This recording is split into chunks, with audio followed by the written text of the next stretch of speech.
Welcome back, listeners. Welcome. It's Mental Health Month, and this week on the program, I could eat a peach for hours. I'm Derek. I'm Whitney.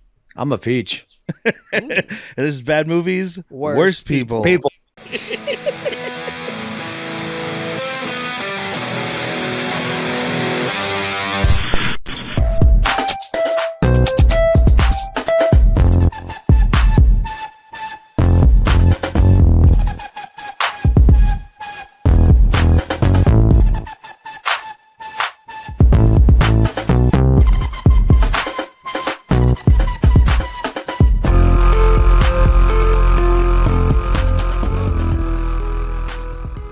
listened to me, guys.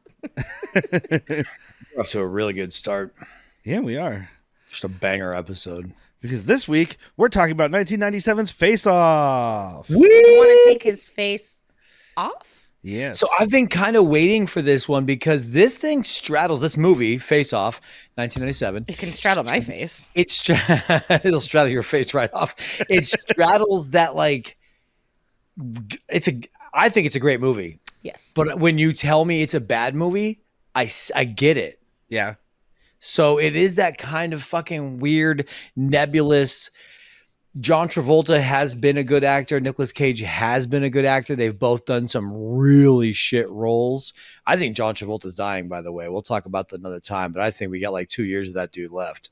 Well, Scientology is taking him for everything that he's worth. Well, and he's lost his kid Kelly and his Preston wife died, yeah, so. Yeah. But so that's why I've been waiting to talk about this for a long fucking time. But it's hard to put it in to a podcast called Bad Movies because people get upset with us when we're not saying that it's like we don't like it bad. We've talked about that bad movies means a lot of different things. It could be Absolutely. a great movie that just sucks. So and to bombs. kind of show that, do you want to do the box office game? Yes, always. I love the Let's do the box office game. By the way, this is directed by John Woo. Oh yeah. What was his John first American directorial? Was it Hard Target? Hard Boiled. Hard Boiled. Well, I don't think it was American. I think it was the first one he had that came out in the U.S. I think Hard Target may have been his first American production. I'm not 100% on that. But he's pretty established by this point, right? Like as far as an American name. Yeah, I mean, at this point, he had definitely done Hard Target, previous episode. Our 100th episode, by the way. A fucking great movie, and I hope a great episode. Let us know. And he did Broken Arrow before this, and then he did this, and then he did a bunch of crap. But I did read, and I was looking for the thing I read, and I couldn't find it again. But there was a producer. This is like the only American production he's made that didn't get fucked with by the studio, which is why this movie is a banger. Because the producer, whatever her name was like, we want a John Woo movie, so don't fuck with that. Right? And so that's what they did. Because after this, it was Mission Impossible 2, Wind Talkers, Paycheck. Wait, holy shit, Wind Talkers is him? Yeah. Are there no birds, doves, white doves? I mean, I'm guns? sure Reflections of people in mirrors and glasses. I'm sure all that shit's in there. There's no mirrors in World War II. That was a very known thing. They hadn't invented them yet. Mirrors weren't here yet. They just printed pictures on mirrors. That's it. Do you have a mirror? No, but I could draw a picture of you and show it to you. So, the budget for this movie is $80 million. Okay. Oh boy. What month did it come out? We're going to do worldwide, right? It came out in June. I have both numbers if you guys want to try that, but I'd rather just do worldwide. Worldwide. Right. Ladies first? 120. I think you're under. I think we're going to go 180. I think you're under. I think we're going to go $245.6 million. Ooh, nice. Fuck yeah. Golf clap for Face Off? Yeah. And that's basically there was North America and North America was 112, so worldwide a little more than doubled that. I think John Woo being the director probably helped that. I mean, he is an international name at this point. Yeah, I mean, he was well known in Hong Kong cinema, hence other parts of the world that aren't the U.S., before he was over here. Yeah. And I'm really excited nobody cares, but Shout Factory is starting a new like subline called like Hong Kong Classic Cinema or something, and they got the rights to a bunch of John Woo movies, bunch of old Jet Li movies, The Killer and Hard Boiled, and it's like, oh man, no, stuff you that were wasn't right. available here. You were right. Nobody cares. I do. Nobody besides you. Maybe Classy. I'm gonna have a 5-movie box set of Jet Li movies, and we're just gonna do a whole month of Jet Li. Ooh, Jet Li. Jet Li. We'll do it in July. Yeah, I like that. You know I love a good pun. Or June Lee. Oh yeah. But this is written by a couple of turds, Mike Werb and Michael Colery. Werb is such a turd name. Mike Werb did write The Mask. Like The Mask? Yeah. Or The Mask with Jim Carrey. Jim Carrey. Which I do enjoy, even though it probably sucks. I haven't seen it in a long time. But I like it still. I watched it maybe a year and a half ago, and like maybe it's a guilty pleasure, maybe it's a nostalgia thing. I like it still. But besides that, so I'll go over these guys wrote separately and then two that they did together. So Mike Werb wrote The Mask, and Michael Colery wrote Death Wish 5, The Face of Death. Death Wish 5, I should have retired. He should have. And together they wrote Darkman 3. I'm talking about should have retired. And Lara Croft Tomb Raider. Is that the Angelina Jolie one? The first one. Or is that the new one that just got done? No, that's the first first Angelina Jolie one. The new one is just Tomb Raider. The Angelina Jolie one is Lara Croft Tomb Raider. And the sequel is like Lara Croft and the Temple of Tits or something. I liked The Temple of Angelina Jolie Sequels. as Lara Croft. Sure, no, you can like that all you want. I think that's good casting. The problem is everything else. Yes. The best The part about script, those the movies movie. is that they cast her actual father as her father. Yeah. And in the movies, they hate each other. So it's It like still they wasn't believable. It's method acting. The fact that he was supposed to be her dad is just not believable, man. And I was enjoying the music throughout this, so I looked up the music people. It said in the beginning John Powell. Yeah, so it's very confusing. But I was John feeling Powell the is credited for the emotions. music. This was his first movie, by the way. He went on to do the music for such gems as Shrek, Detox with Sylvester Stallone. So you're saying that he's responsible for Smash Mouth fucking I'm a the believer? score. All right. He also did the music for Solo. So he's in your world. Well, no, we've talked about Solo and how that soundtrack is a big miss. Yeah, it's almost... It is like you took a really nice glass of John Williams and then you put some ice cubes in it and then you let it sit for a little bit. Then you add a little mineral water. Like, dude, I take my John Williams straight up. I don't need the it only on way the to take rocks. John. Yeah, I don't need you to take it a walk with water. Introduce it to water and make it a short walk. Well, and Just the whisper credit it. on that one is weird because it doesn't say music by or composed by or any of that. It says score composed and adapted by John Powell. So Adapted? It's like, yeah, so I'm assuming like maybe he's like, well, these are cuts that John Williams didn't want because they weren't good enough. So I'm gonna remix them. Remix. Yeah. Another one. Eric. You know what John Powell didn't write though? He didn't write this banger of a theme song that we have for a little sideshow on Patreon. Vids. Latchkey vids. Latchkey vids.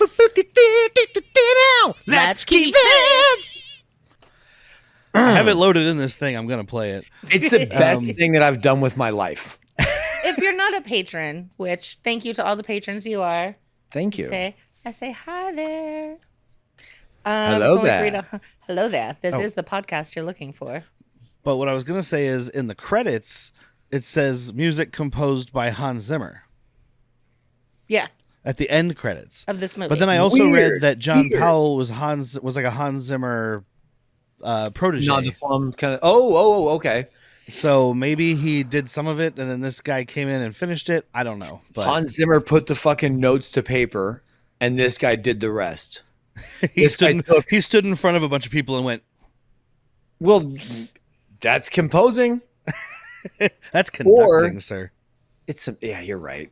Or he's doing all these fucking solo things on his own. Like he's a madman in a room by himself. He's like, you need to taste guitar lick.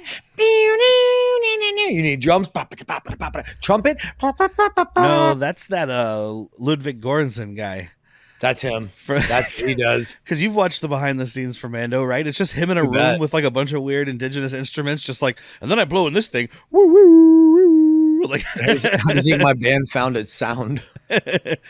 we Blowing talked in weird indigenous things. for some reason on another episode, we talked about that Arnold Schwarzenegger and Sylvester Stallone were in mind to play these two. Right. I don't remember what episode that was on, but we talked about it. We I had a don't long know if riff it was about an episode. I think it was in the car. No, it it was. We were talking about them doing another movie that they were paired off with. I can't remember which one it was. And Derek brought up this fact that they were going to be these guys. I'm going to take his face off. Let me take his face off. I'm going to cut it from ear to ear and then off. But I have some other pairings. No more drugs for that man. I have some other pairings that the studio wanted. More maybe again. more bankable. John Lovitz and Dana Carvey. Are you really just trying to get this Bad Boys made? Who was supposed to? Was John Lovitz? Was it those two? Right? I John think Lovitz so. and Dana Carvey. Yeah. Okay. So the first one is Michael Douglas came in as an executive producer on this. Okay. And the studio was hoping that meant he would also act in it. So it would be Michael Douglas and any guesses? Oh, who else is just a giant white turd? Charlie Sheen's dad, Martin Sheen. That's a good guess, but no. Dennis Hopper? Nope. Dustin Hoffman. Nope. Harrison Ford. Oh. So that would be the And- pairing is Michael Douglas and Harrison Ford. You know what works about this movie? The juxtaposition of Nicolas Cage being fucking feral and John Travolta being mostly boring. Well, Yes, they both do manic performances from time to time. Right. But John Travolta, Nick what's was way like better what's than John. absolutely. And Well- John, I think, is less known for the manic. He's not known. The interesting thing in this movie is it's John Travolta playing Nicolas Cage playing John Travolta, and Nicolas Cage playing John Travolta playing Nicolas Cage. Yeah. So I mean, meta. There were some scenes where John looked like he was actually having fun. What movie is it where John Travolta yells, "Do you want lunch?" I can't remember. I don't know. It's a quote that's been stuck in my I head think for years. okay, I'm just gonna say this, dude. I don't like hate John Travolta. I can't name a lot of movies I love him in. Urban Cowboy is a great movie. Maybe not because of him. We've talked Saturday Night Fever. This John Travolta pretending to be shut your fucking gorgeous mouth. Grease lightning. Derek trying to do a Grease song right now is my favorite new thing because it sounded like John Travolta trying to yodel. When I was in elementary school, we had to do a performance in front of all the parents and the school of a bunch of Grease songs. Oh, And So you it's did little me- Juggalo version. It was little me in blue denim jeans with a white shirt with the sleeves rolled up, going, "Go Grease Lightning, you're burning up the quarter mile." grease lightning, go grease lightning. If anybody listening has video of that, please send it in. Rewind. I'll ask my parents if they recorded it. I doubt it. They didn't care. So, but what I was saying before I was so not rudely interrupted because that was beautiful. John Travolta pretending to be uncaged is my favorite John Travolta. It's not even close. Yes. It's not even close. I think Grease is fine. I'm not a musical guy, and it's mostly aimed for girls. Mostly. Good in it. And then what did you say? Broken Arrow? Broken Arrow's fine. I like Broken Christian- Arrow a lot. I Slater, like it. right? Yeah, Christian Slater and John Travolta. And the girl from Mario Brothers. Mario Brothers. Yeah, speaking of Oh, Super that's Mario right. Brothers, those boots Didn't kind of show she up in this date movie. Christian Oh, Slater. We yeah. talked about this during fucking Mario Brothers, right? Maybe. Sounds Probably. familiar. I mean, But Mario Brothers is totally gonna come back in this movie. Did you just Oh, say yeah. that? Yeah. yeah. Okay. You'll hear it in the recording. Probably. It's hard to hear him because I have an earbud in, but he's not in the ear. Oh. Yeah, 'cause that's if why we- life's so difficult. If I have us coming through where we can hear each other, there's a delay, and then it's really weird. Well, I've heard that it's annoying. Like And I then- don't and then want we to talk. hear. Yeah. Yeah. But anyway, that's just my whole point. Was John Travolta's at his best when he's pretending to be Nicolas Cage. Yeah. So there's some other pairings. I'll give you guys one, and you see if you can guess the other. Okay. Ooh. So Bruce Willis and Jeff Goldblum. no, but that'd be great. Bruce Willis That would trying to be Jeff Goldblum. Dude, that's all I'm thinking about now. Is just, there it is. Welcome to the party, pal. Maybe come by sometime. Ho ho ho! Now I have a machine gun. Bruce Willis and Samuel Jackson. Got it. No, Michael Madsen. No, that would be cool though. I'll give you a hint. It's a Dude, Tom Sizemore and Michael Madsen. There's the pairing. Go on. this Tom person. Sizemore and Bruce Willis. This person played the same character that Harrison Ford later played in a series of movies. Does that help? John Krasinski. Oh yeah, is it Tom Cruise? No. Oh. Didn't he This play guy played him Reacher? first. Oh, It wasn't Reacher. It was Or Ryan? Jack Ryan? Jack Jack Ryan, Ryan. yeah. Yeah. He played him Dude first. played it first, and then Oh, I don't know who played him and before. then Nick Cage Ford played it, did. or Harrison Ford played him. Hunt for Red October. Gene Hackman Alec Baldwin. Oh, So Bruce Alec Willis and Baldwin Alec played- Baldwin. played Ryan. Jack Ryan. Yeah, he was Jack Ryan in Hunt for Red October. Interesting. I've never put that together. I'm trying to see Bruce Willis and Alec Baldwin. I mean, you can Bruce do is a little easily. short, isn't he? It's easily to do. It's easy to do. Baldwin, you just talk real low like this. Not a hard thing. Not a hard thing at all. But I've that's got the you. problem. Is that's also Bruce Willis. He's a bit more animated. Not Okay. much. At the But time, this is, yeah. But this is before the frontal lobe issues with Bruce Willis. This Yeah. was when he was still Oh yeah. making good. I mean, this is Ish. a round. No, it's stuff. nothing against that. You just need one of these people has to be, in my opinion, subdued. There's your John Travolta, and Yes. one needs to be bonkers. You need Christopher Walken and Alan Arkin. Okay. Ooh, yeah. I'm trying to think. Yeah. Oh, hold on. Who's Alan Arkin? Give me a movie. The one I Uh, was watching the other night, Sure. Last of the Red Hot Lovers. The Sure. one that was like a play, and it was Alan Arkin Little in a Miss room talking to Sunshine? those chicks. Okay. Little Miss Sunshine. Who's he in that? Is he Little Miss Sunshine? He's He's the grandpa. from for our generation. Our generation. He was a habitual old man. He's a very, very old. No, for our Okay. generation, he's I a vaguely habitual remember that. grandpa. Okay. It was that movie I was watching the other night that you were watching that you really liked. Alan Arkin, The Last of the Red Hot Lovers. He was the one that kept trying to take girls up to his mom's apartment to cheat on his wife with them, and they just ended up having That's long right. conversations. Okay. Yeah. Great yeah, movie. Yeah. Alan Arkin just talking at people. He kind of reminds I me mean, of the there's- dad from Wait for It, 90210. There's 1,000 movies he's in. Not really, but they're like Yeah. he's just. We are blanking on him because they're not bad. So we're not going to talk about many of his movies. Correct. All right, so we got an action movie pairing, straight up action movie pairing. Jean-Claude Van Damme and Steven Seagal. yeah, Yeah. ding ding Score ding. one. You hear You that get shit? a Pueblo Kanye? Square. You hear that? Is she helping you? That's cheating. Did you just get pussy for winning? Yes, I did. She's only staying around because I have treats in my pocket. It's the only way you're gonna get it, though. There's another very 90s pairing. This one goes a little bit of a different direction. Think of your John Lovitz and Dana Carvey thing, and then they ended up doing Will Smith and Martin Lawrence for Bad Boys. Okay. So this is to keep that in mind when you think about this. Chris next Tucker pairing. and Ice Cube. No, we have Denzel Washington and Dwayne Johnson. not Cuba Gooding 97. Jr. Oh yeah. No Denzel. Oh, Morgan Freeman. action. Action. Morgan Freeman. 90s Wesley action. Snipes. Wesley Snipes. Yeah. Oh yeah, Snipes. I could kind of see that, but because like Wesley Snipes can be manic, but like, how do you impersonate Denzel Washington? You be calm and collected. What I'm telling you is the truth. Do you Training understand day. what I'm saying to you is the fucking truth right now. King Kong ain't got shit on me. No, when I think of Denzel, I think of like just calm and collected. When he says something to you without raising his voice, you're like, oh, I believe him. Like Bone Collector. And I have one last one, and it ties to another episode from this month. I could play this game all day, by the way. This is the best this podcast has ever been. Another pairing with actors that were in a movie from this month. Okay.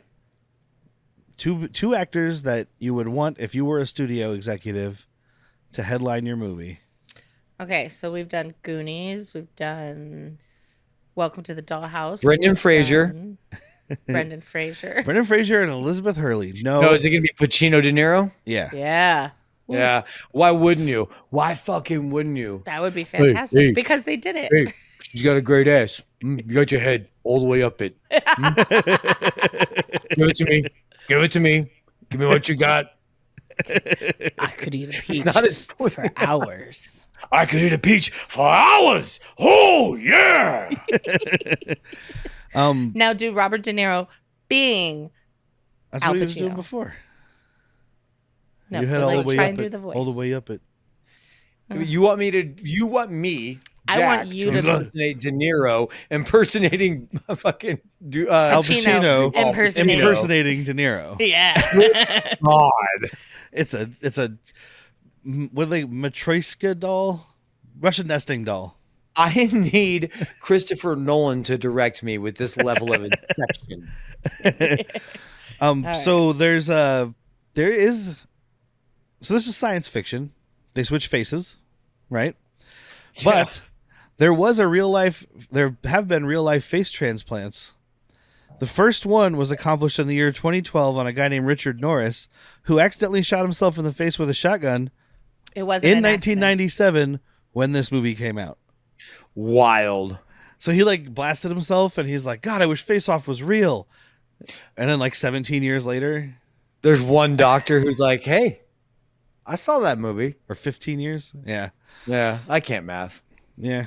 Oh, and I have one alternate person for Pollux Troy, somebody who turned down the role of Pollux Troy. Anybody else? Because this is a fucking stinker role for this. This is a stinker performance. I would have loved Sam Rockwell.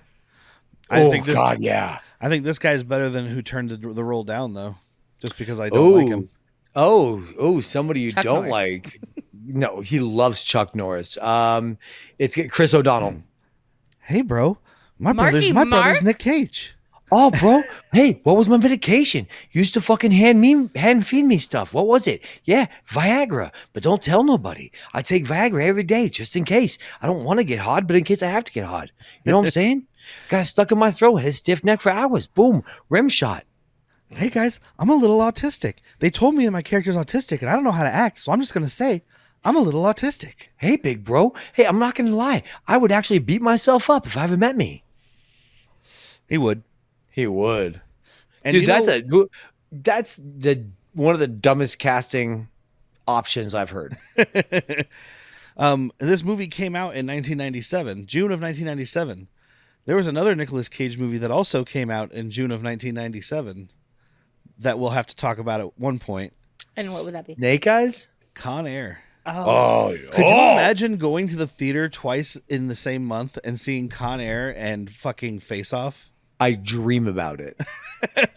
I would do a back-to-back feature. Yeah, you give me a pee break, I'm good. Oh, and Jack, apparently there's an episode of the Clone Wars from 2012 titled Deception, which is directly inspired by this movie. Obi-Wan Really? gets his face transported off. You want to take my face off? Hello there. This is not No the more face you're looking clones. for. No more clones for that man. Yeah, I don't know any of these other names. He assumes the identity of bounty hunter Racco Hardeen and goes undercover in a Republic jail so he can foil Moralo Evil's plot to kidnap Chancellor Palpatine. They were getting real lazy on the names there. I'm more allo evil. I go by More for short, so I'm just More Evil. You can call me more evil. All my friends do. This is my brother Lester Morally evil. corrupt. You can call him less evil. More or less evil. That's us. And I was disappointed to read that apparently Joel Schumacher showed up while they were filming this to talk to Nic Cage and offer him the role of one Jonathan Crane / the Scarecrow in a sequel he was going to make to Batman and Robin that never ended up happening. Ooh, I was disappointed because it didn't happen. Yeah. Okay, so first off, I defend No, Face Batman Off. and Robin. Face Off. Face things face. I defend the movie. I will always defend the movie Batman and Robin, not because it's good, but because if you take almost any amount of hallucinogenics, that is a fucking fun movie. Well, and let me look into my crystal ball. Yes, we'll be talking about Batman and Robin more very soon. Okay, And why good. Is that? Because next month is superhero. Didn't we already do? Oh, you were Batman supposed to and do Robin? it. You say spectacular. Oh, This is the part where you sorry. roll your R's. Rewind. Try to get Derek do it again. Superhero. Spectacular. Ah, That sucked. she fucked it up. Spectacular.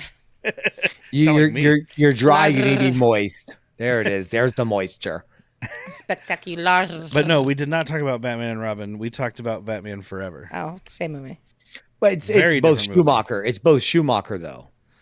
Yeah, but one of them has So two good actors as villains, and the other one has Arnold Schwarzenegger and Uma Thurman, who can be good actors. When you are on any amount of hallucinogenics and Arnie Schwartz walks out with his fucking blue glitter body and he says things like, everybody chill, it is a fucking great time for everybody.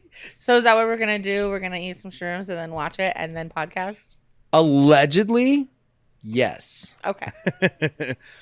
So, guys, I need plausible deniability. Let's talk about Face Off. Woo! Please.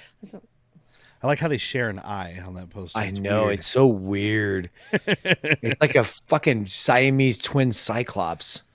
Cyclamese twin. We'll work on it. So Skip it. We've got Sean Archer played by John Travolta and Castor Troy played by Nic Cage. And I read a fun fact. Well, it's fun for Whitney and probably other people who like star stuff. I was wondering if she was. I was going to ask if Whitney knew who Castor and Pollux were. Well, I know that they're Greek myth people, but Go on, spoken like fucking Socrates, dude. Greek myth people. But Sean Archer's name is based off of the constellation of the zodiac Sagittarius, which is the Archer, and it's diametrically opposed to the constellation Gemini. Can you guess what the two major stars are that make up the constellation Gemini? Is Is it it Nicolas Cage and whatever this bird's name is? Pollux and Castor? It is Pollux and Castor. Oh, she was right. I Purple was star for wrong. Whitney. It's not Nicolas Cage and Alessandro Nivola. Ugh. I just hate his performance. I like it. don't hate it because I I feel do. like he's It's the way he says bro, which is probably 'Cause he fucking a hates it. hangover from wanting to have Marky Mark on here. Your character says bro a lot. Don't call me bro. well, it's because Hey, he bro. even says he's like, I hate when you call me bro. So now it's like a joke between them. He's like, hey bro. It's a sarcastic yeah. bro. But I mean, I I don't just hate don't it. like this guy. But I know you don't. It's The fine. movie starts with the assassination of a child via a mustachioed Cage. We Is like it the Nicolas Cage's mustaches. father? Is he playing his father right here? If No, this Backdraft isn't has taught Backdraft. me anything, mustache means father. I read that Nic Cage is a fan of Chow Yun-fat, and in, I believe it's The Killer, which is another John Woo movie, there's an assassination scene in which he has this mustache. But they're on this sweet little merry-go-round ride. Everything's all happy and desaturated. And then, blammo, this kid is dead. That's what Blammo, dead. And you do see wild. Nic Cage is like, oh man, I didn't want to kill that kid. He Nope, doesn't care. Too late now. It's not remorse. It's like, ugh, Damn. Sean's not dead. Yeah, Sean's still alive. I don't care that kid's dead. I just care that guy's still alive. I wonder if this is going to come back to haunt me. Probably not. Yeah, I'll get over it, right? The kid, little Mikey Archer, is played by Miles Jeffrey, who apparently is in like 15 episodes of 90210 and plays an elf in the Santa Claus 2. Who is he in 90210? Okay. It's later seasons than we are on because it's after this 97, 98. Oh, shit. Okay. Yeah. And apparently there was an alternate version where that John Woo wanted to do. And the studio was like, American audiences aren't going to get behind this. They're not going to feel for these characters, and this movie's going to fail. In where, put on your, or everybody sit down if you're standing. Whoa. Nicolas Cage, Castor Troy, and Sean Archer had a love affair. And Sean Archer didn't want anybody to find out, and that is why Nicolas Cage attempts to assassinate him. I would have loved that. I don't know if that includes this terrorist thing or if that's an alternate to the terrorist thing. You know, like they were like, no, we can't do that, so we'll make him a terrorist instead.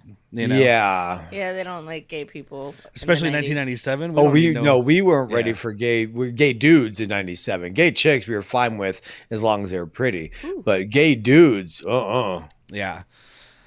Hey guys, I don't want to sound needy here. I'm needy. But we have a Patreon at patreon.com/worstpeople. Mm-hmm. And it only costs $3 a month. $3 a month is nothing. And I know times are hard right now. Real hard for me. Inflation's up. Oh. You can't afford your groceries. Can't eat. But you can afford $3 a month if you love us. Give us $3. Super love us. Please Yeah. love us. We're not begging. I'm begging. We're not pleading. I'm pleading. We're not down on our knees. Oh boy, I mean- my knees hurt. They've been on so long. But we do kind of need the money. I need the money bad. We need new equipment. New equipment. We need to do remote podcasts for all of you. I wouldn't mind eating. We need to have video. I wouldn't mind eating. We need more drinks. Food sounds good. So please check out patreon.com/worstpeople. Please check us out. You get a bonus episode every month, and we're going to have more content coming for you. I'll send you pictures. Thank you guys. Thank you so much. Please give me more. Patreon.com/worstpeople. I'm being held hostage here. If I don't pay my way out of here, they're going to kill me.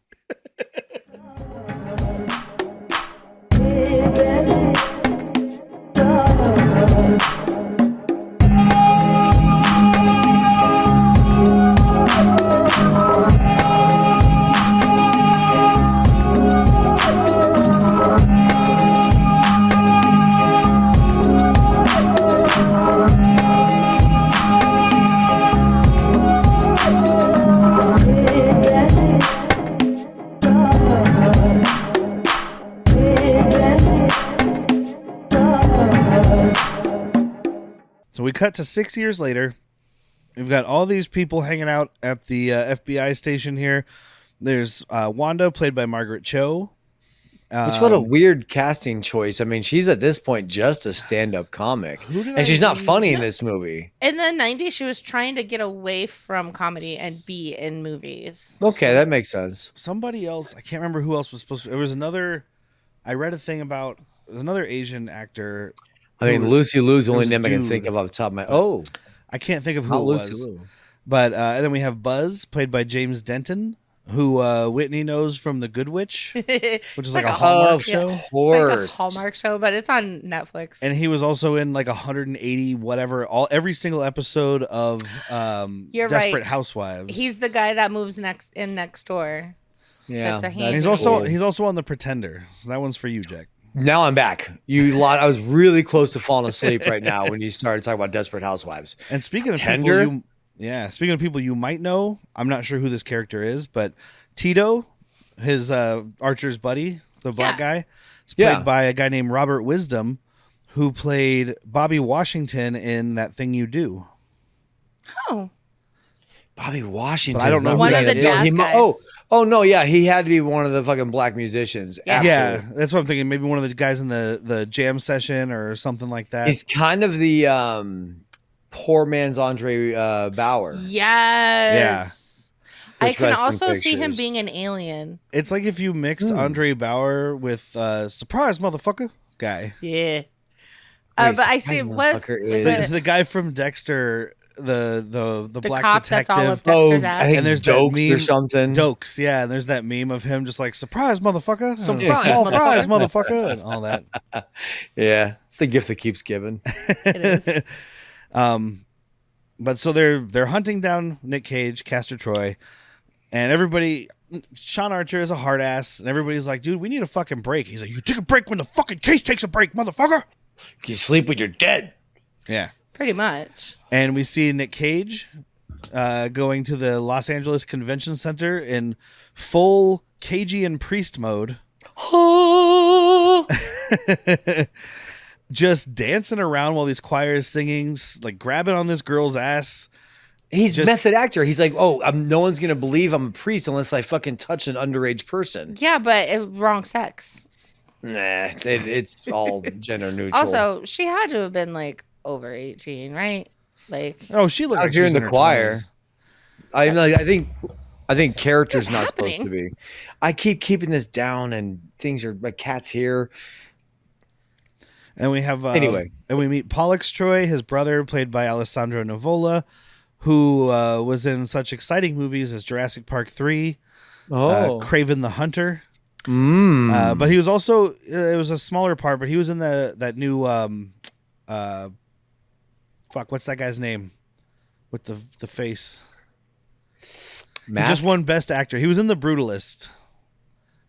Adrian Brody. Adrian Brody. Yes, I kept thinking Andre Oh, he was Brower. in The I was like, damn it, he's Pianist. still on my mind. Yes, he's in that, and that's what Yeah. I know him from. You should have said the nose guy. well, I was trying not to be rude. I'm the guy with He the did say fucking he I'm had the a fat face. chick. It's fine. But basically, like, they're setting up this bomb, and they go meet at the airplane to get out of here. And he does tell his goons, one of whom is played by Tommy Flanagan. the Irish dude from SOA. Love him. You know what? I Almost, think he almost might actually. unrecognizable with black hair. He might be Scottish I think he because is. I know his name is Flanagan, but what he has, that scar, is known as a Glasgow smile. Yep. Like that's a Scottish thug kind of thing. But didn't he play Irish all the time? Well, yeah, the Americans' idea of Scottish and Irish, we've done it on this podcast. That's It's fair. a very, very similar thing. Jack is Irish and I am Scottish. Jack is a Viking. Jack is a Viking. A Viking prince. Whoa, dude, if my dad's a king, we got to talk. No, your mom's dad. No, it goes way Oh. back. One of your ancestors was raped by a Viking king, which technically makes you a Viking prince. Lucky. But so they get on this plane. He doesn't pay his sidekick dudes, and he's like, by the way, stay out of downtown on the 18th. It's going to be a little smoggy. Oh, I love it. The whole reason why, though, is because, and it leads to why the Archer team was able to get him. Bro paid for the plane in cash or And paid didn't for it send himself one of his people. Yeah. instead of anybody else. That's why he offers him that clip of money, and he's like, "Ha! I pay you to protect him from everybody, including himself." Yeah. And that's this how is- they all knew all the feds knew where to go. Yeah. The whole beginning of this is great because it's Cage still being Castor Troy, so everything is off the rails. We have Yeah. the priest, Yeah. and then we have when he's getting Fantastic. on the plane, and he's sitting there, he's like, "Let's go, I'm bored, let's go." Like, I love him with this stewardess. How grateful If I would were to you be? send you flowers, where would I? If I were to let you suck my tongue, how grateful would you be? And she goes to town on it. Good mean, undercover agent. I would go to town on that tongue too. I know you will, but but not you don't with work my for the mouth. feds. and also like, Oh my! and also E for educational, and also like, do you want anything? E when for we- erectile. Would you like anything when we take off? A peach. I can eat a peach for hours.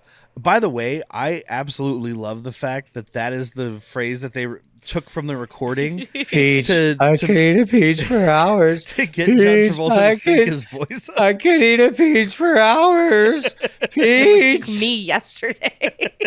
Peach. I could. Oh. So the FBI shows up here in full force. John Travolta starts playing chicken with an airplane. Yep, in a Hummer. He's in a Humvee. You're gonna lose that game 9 out of 10. And if it wasn't for Nic Cage holding this girl who's pretending to be a flight attendant but is undercover FBI at gunpoint, I think he would have just crashed into that front fucking set of Yeah. wheels on that thing. He had a Yeah. death wish. Dude killed his kid. He says, I don't care if I die, you do. So, Yeah. but he does dodge. Nic Cage leans out the door with this girl and he's like, "Is this one of yours?" Shoots her and tosses her out, and this dummy flip flopping all over the place is fucking amazing. Fantastic. This Awesome. I is such thought a of- good dummy too. Yeah, it I is. thought of you guys.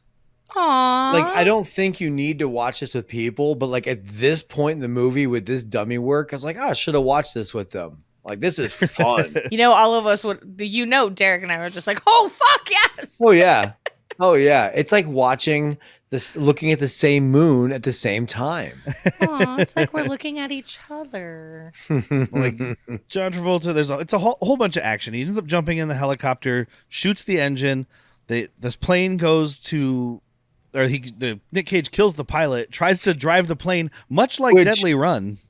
I wanted to say like this. I understand that you're like keeping this pilot at gunpoint, but you're like, fuck it, whatever, it's done. Shoot him. Now you have no like brakes or anything. You're just like trying to steer it. It's like you could have at least told the pilot to stop. Well, he does hit He's the brakes just because over it. he pulls the lever back, The but he does last it too fucking late. second. Yeah. And I guess with this shot, they were really destroying this plane. All this stuff is real, except for them switching their faces. Weird. That's not real. But they only had one chance for this because they were really destroying this plane. So they set up like 13 cameras around this hangar. That's why you got to. We're do just gonna get smash this one thing. shot. We're gonna get a shot. Well, that's a very Hong Kong thing to do. Jackie Chan did it a lot.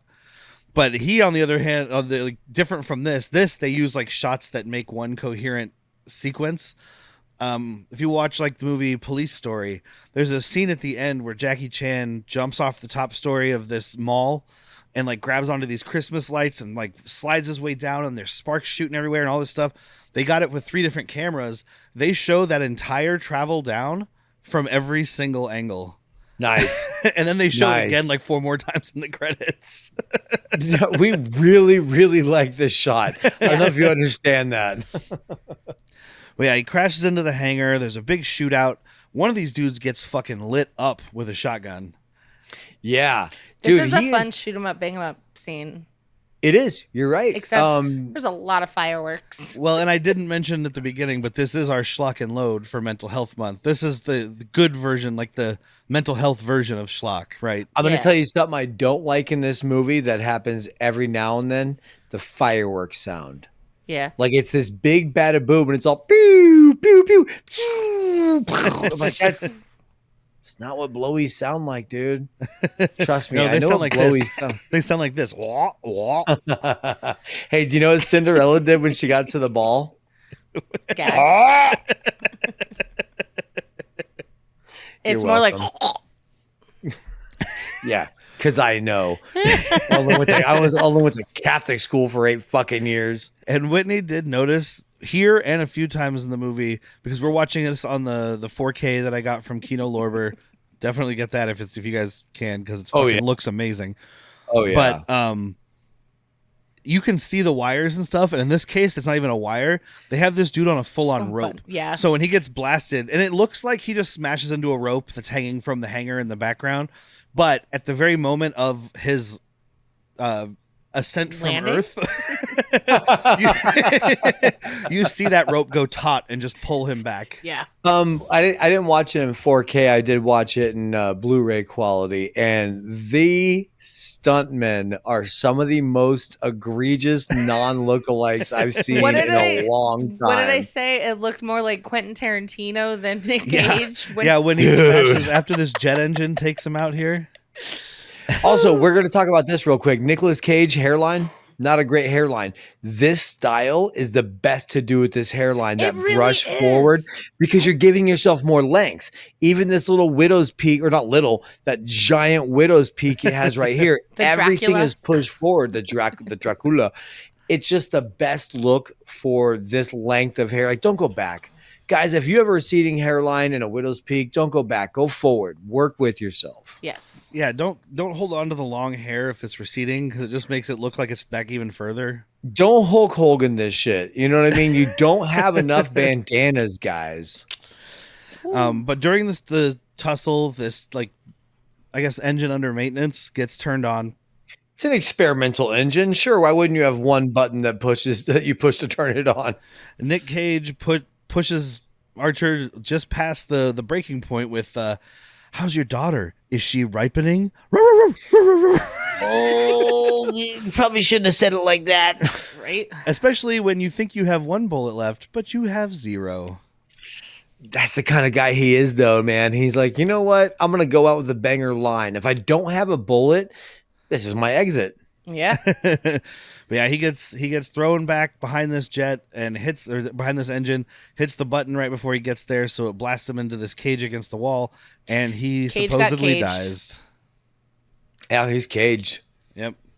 He's dead too. So Supposedly. this movie should wrap up pretty quickly. Yeah. You would think. We go and see some of Sean Archer's home life with Eve, his wife, played by Joan Allen. Dude, nothing against Joan Allen, man, but you boring. Isn't she Wendy Darling in Hook? She's No. or not Wendy Darling. She's the daughter. She might be she's Hook. the wife. Yeah. She might be Robert Robin's De Niro. My kids. Hey, you got my kids? Huh? I used to fly. I used to Wendy's fly like a fucking granddaughter. Robert De Niro. Yes. Bangarang. Bangarang. Hey, Bangarang. But I recognize her because I just saw her in Manhunter when I was watching all the Michael Mann movies. She's also been with Nic Cage previously in Peggy Sue Got Married. Okay. And she masturbates a tree on fire in Pleasantville. Yes, she does. Good for her. She's the redheaded good for mother, the isn't tree. she? I've never seen Pleasantville. Oh, it's the whole thing where the whole world's black and white, and then someone comes in from the real world and starts Please hit her Tobey soon. Maguire. starts introducing sin into the Color. world, basically. They get And, sucked into a 50s TV show. Yeah, it's her and Tobey Maguire. Yeah. And the mom discovers masturbation in the bathtub, 'Cause and she's- when she comes, the tree in the front yard catches on fire. That does not happen with you? No. But I don't masturbate in the bathtub, so. Oh, try it. Have you ever been caught masturbating in the hall closet? No, you know those things that Have you? Yes or no? No. That's a really good hiding spot. You know those things that you strap your feet into and you hang upside down to stretch your back? That's how I Yeah, masturbate. the Batman mobile, the Batman Yeah. bed. That's how I masturbate. Lucky. I don't need to masturbate. And then we Nobody meet his needs to. It's just fun. his daughter I Jamie, just do it to go to sleep. played by Dominique Swain in her film debut. You can tell. She was in Alpha Dog, which I think Whitney is talking about liking. I never seen it. Yep. She's in the remake of Lolita with Jeremy Irons, which was okay, but not as good as the original. I didn't really recognize much else in her filmography, but I do know her name, so I must know her from something. It's this. I You have know the it from feeling. It might I be have this. a feeling that she is a Hallmark or what's another Lifetime. I feel like she's done a bunch of them shits. Well, there's definitely a bunch of Redbox movies on her. Okay. IMDb. I was going through and it's just that sounds like something you would rent for $1. That's the I'd rent that 2020. for $1. That's the 2020 version of Lifetime is Redbox, dude. Come on. No. That was the 2015 version of Lifetime. Redbox is gone. Are they? Oh, yeah, yeah. you can't find one anymore. I don't get out much. There's a I could whole find one. subreddit. I could find one. There's a whole subreddit dedicated to hacking these Redbox machines that have been left behind and getting all the movies out of them. Nice. I really want to try it sometime, supposedly. Where are you going to find one? There's still one in front of that fucking CVS that's just been sitting there for years, abandoned. Ooh. Maybe it's already empty. Probably. Allegedly. But so basically, his wife is tired of him always being at work. Now that he got Castor Troy, this should be over. His daughter hates him because she's a teenage girl, and that's what they do. I like this moment though, where they're talking about their daughter got in a fight, and they're like, "Well, it's probably because you dress like a clown or something like that." And it turns, and all she has is deep mascara with flares on it, but the camera zooms where it's look at this fucking terrible person. I thought she looked really good. I thought it was cute. When I was younger, I was definitely attracted to this character. She's got a Smashing Pumpkins poster in her room, so she looks Oh, like yeah. she listens to Smashing Pumpkins. Exactly. But just the way the camera was Ugh, little teenage girl who's probably 17 years old listening to Smashing Pumpkins with dark mascara. What is a family to do? Well, she's also dating Danny Masterson, so. Well, that is a bigger problem. much, much bigger problem. We're not talking about this movie. We're talking about Danny Masterson. But like they're talking about all Did their we stuff. learn from this movie? No, they were just No. like, hey, be yourself, and he's like, got it. No, I think that they were like, hey, just be like a loving boyfriend, that just wants to. He's like, got it. Just really aggressively pursue her.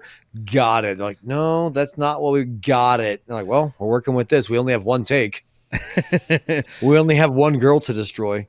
Well, we set everything up here. We get a little bit of foreshadowing because it's like, I'm going to try to fix everything. I'm going to, go to therapy and I'm going to do this and that. And she's like, I just want you. And he's like, good, because that's what you're going to get. That's a line that you cannot say out loud. You cannot No, because say you just that. jinxed it. If you ever Also, say that to it's really someone, lame. if you ever say that to someone, you're going to get your face off.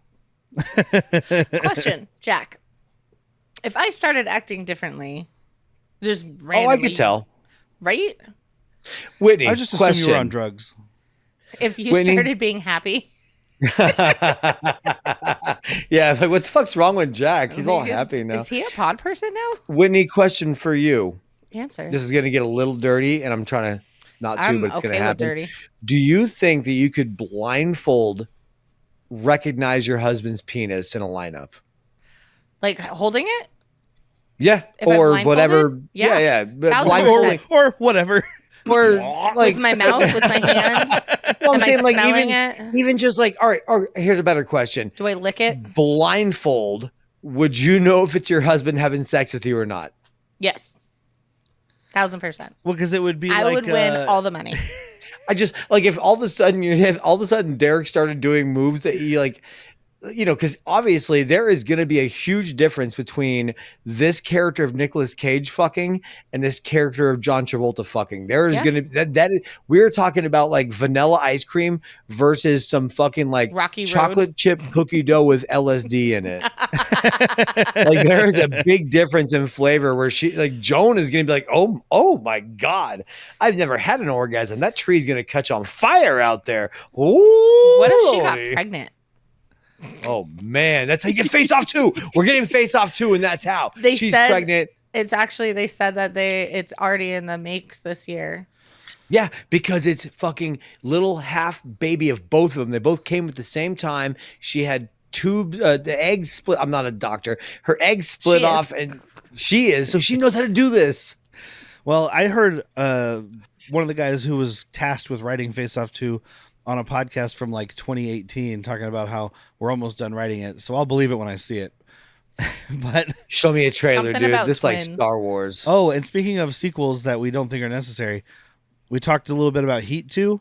I found Yeah. out Michael Mann had actually written a book already. There's a book out of Heat 2. Oh, that makes it easier. Yeah, and Adam Driver is supposed to be involved in some way. I don't hate Adam Driver. I didn't look too much into Don't it. hate but Adam Driver, but he's also we know But he has been can't be- misused. But we know that he can't be the kid of what's her name and Val Kilmer, no, but he's definitely the kid of Robert De Ashley Niro. Judd. Yeah, he's a kid of Robert De Niro. It can't be. You can't be related to them two. But so then we meet CCH Pounder playing Hollister Miller. Why can I never remember her name? I just call I her. don't know. It's the easiest name in That's the the world. dude. fucking It's the most consonants. unique name I'm all in CCW. Hollywood. But welcome back to the podcast, CCH Pounder. Welcome She was back. on Demon Night from our Woo! Patreon episode from April. You would know her from the 13. The Shield. No. Oh, was that 13? 13 Warehouse Ghosts? 13. Oh, Warehouse 13. Yeah. She's in Sliver, which we just watched the other day. Did we? Yeah. It's the sexy one with Sharon Baldwin. Stone and with one of the Daniel. lesser Baldwins. Yeah, Daniel. Yes, that's right. Or Billy. Billy. Oh, Billy. Billy. Oh, But I love they're like, hey, we recovered this Pollux Troy's briefcase. They're dumb names. you're fine. We recovered Pollux Troy's briefcase. It had this really cool high technology zip disk in it. For kids who don't know, a zip disk was like a diskette, or well, you don't know what that is either. You know what? Well, Never mind. dude, yeah. So Hey, The if hard you don't know case what floppy a, disk. if you don't know what a CD is, it's a lot like a tape. If you don't know what a cassette tape is, it's a lot like an 8-track. Okay, if you don't know an 8-track, it's a lot like a fucking record. Oh, all right. If you don't know like a record, you are going backwards, my friend. Kids today know what records are because vinyl's back on the rise. Well, it better be. but they find out that basically he set up this bomb that'll unleash like a biblical plague, and they In don't know. LA. Oh Yeah, no, they it's don't locust, know. isn't it? It's a bomb of locusts. Oh, this is super inconvenient. No one died, but damn. And we have the head of the FBI here, or this office at least, Victor Lazaro, played by Harvey Presnell. I know this fucking cat and his mustache. He's in Saving Private Ryan, so that's probably where you know him from. Sure. He's also that in probably- Fargo. He's the one that Is he the nihilist? no Fargo, not Big Lebowski. No, Isn't he in? he's the No, one she's that talking about Peter Stormare, who's in Yeah. Fargo. no, not Peter Stormare. It's the Thank older you. the older man with the mustache in this movie. Couldn't possibly be Peter Stormare. The guy that John Travolta later gives a heart attack to. Oh, that guy. in Fargo, guy. he is William H. Macy's Well, he has a boss. mustache. He's a mustache, so is he playing his own dad? yes. Yes. He's William H. Macy's boss in Fargo, who's also the father of the woman that he's married to, who's like, hey, you're a piece of shit and a failure. That's the main thing I know him from. You've heard it 1,000 times. Yeah, especially from the people, the parents of the person I'm with. My parents just didn't talk to me. They just kept me grounded and locked in Are my you room. still grounded? They kicked me out. So Derek, ground her if you have that capability. no, he does not. But so CCH Pounder introduces Do what I want. Yeah, you Travolta to Dr. Malcolm Walsh. I know this actor. I couldn't have never told you his name. Have He plays- you watched The Umbrella Academy? Yeah. So he is Reginald Hargreaves, the Oh, head no, of I know. Okay. Yeah, I had the Umbrella Academy. Yeah. The titular. I know him from so many things. I just never would have pulled his name. He is a lot of this character. Like he Yeah. always plays a very smarty farty guy.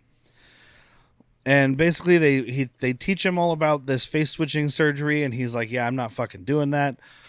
Dude, Um, John Travolta's taking hits in this movie as an actor because, well, first of all, we can get rid of these love handles so you look more like Nicolas Cage. Right? Let's get some of this Let's shaved down. we can extend your penis if this is going to be believable. You need more than 2 inches. Everybody knows Castor's penis.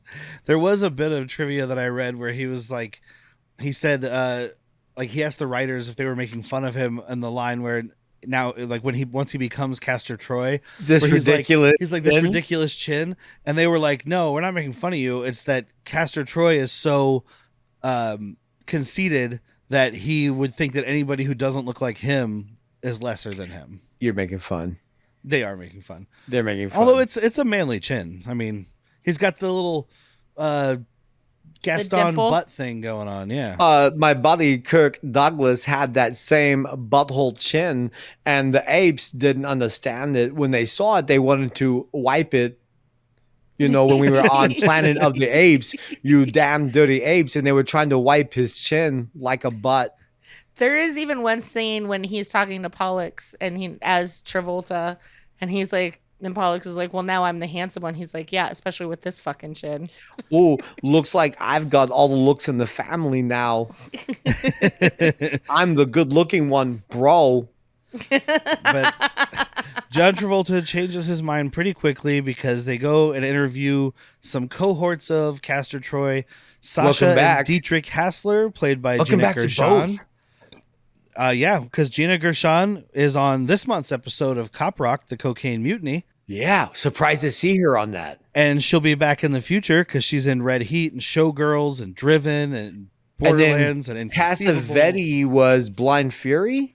Yes, Nick Cassavetes was in Blind Fury. He's also in The Wraith, so he'll be back again. I love him in this movie. Like this was He is awesome. people that just now know me know the long hair. I had a shaved head and big earrings for a long time because of this role. I have a clip for later. So I I'm was- going to try not to play the clip, but it's got him in the clip, so I'm going to pull it up and show him. But anyway, you already know what that, Do you know that who was could be that was him? my look. Do you know who could play him that I would fucking love? Who? Joey Pants.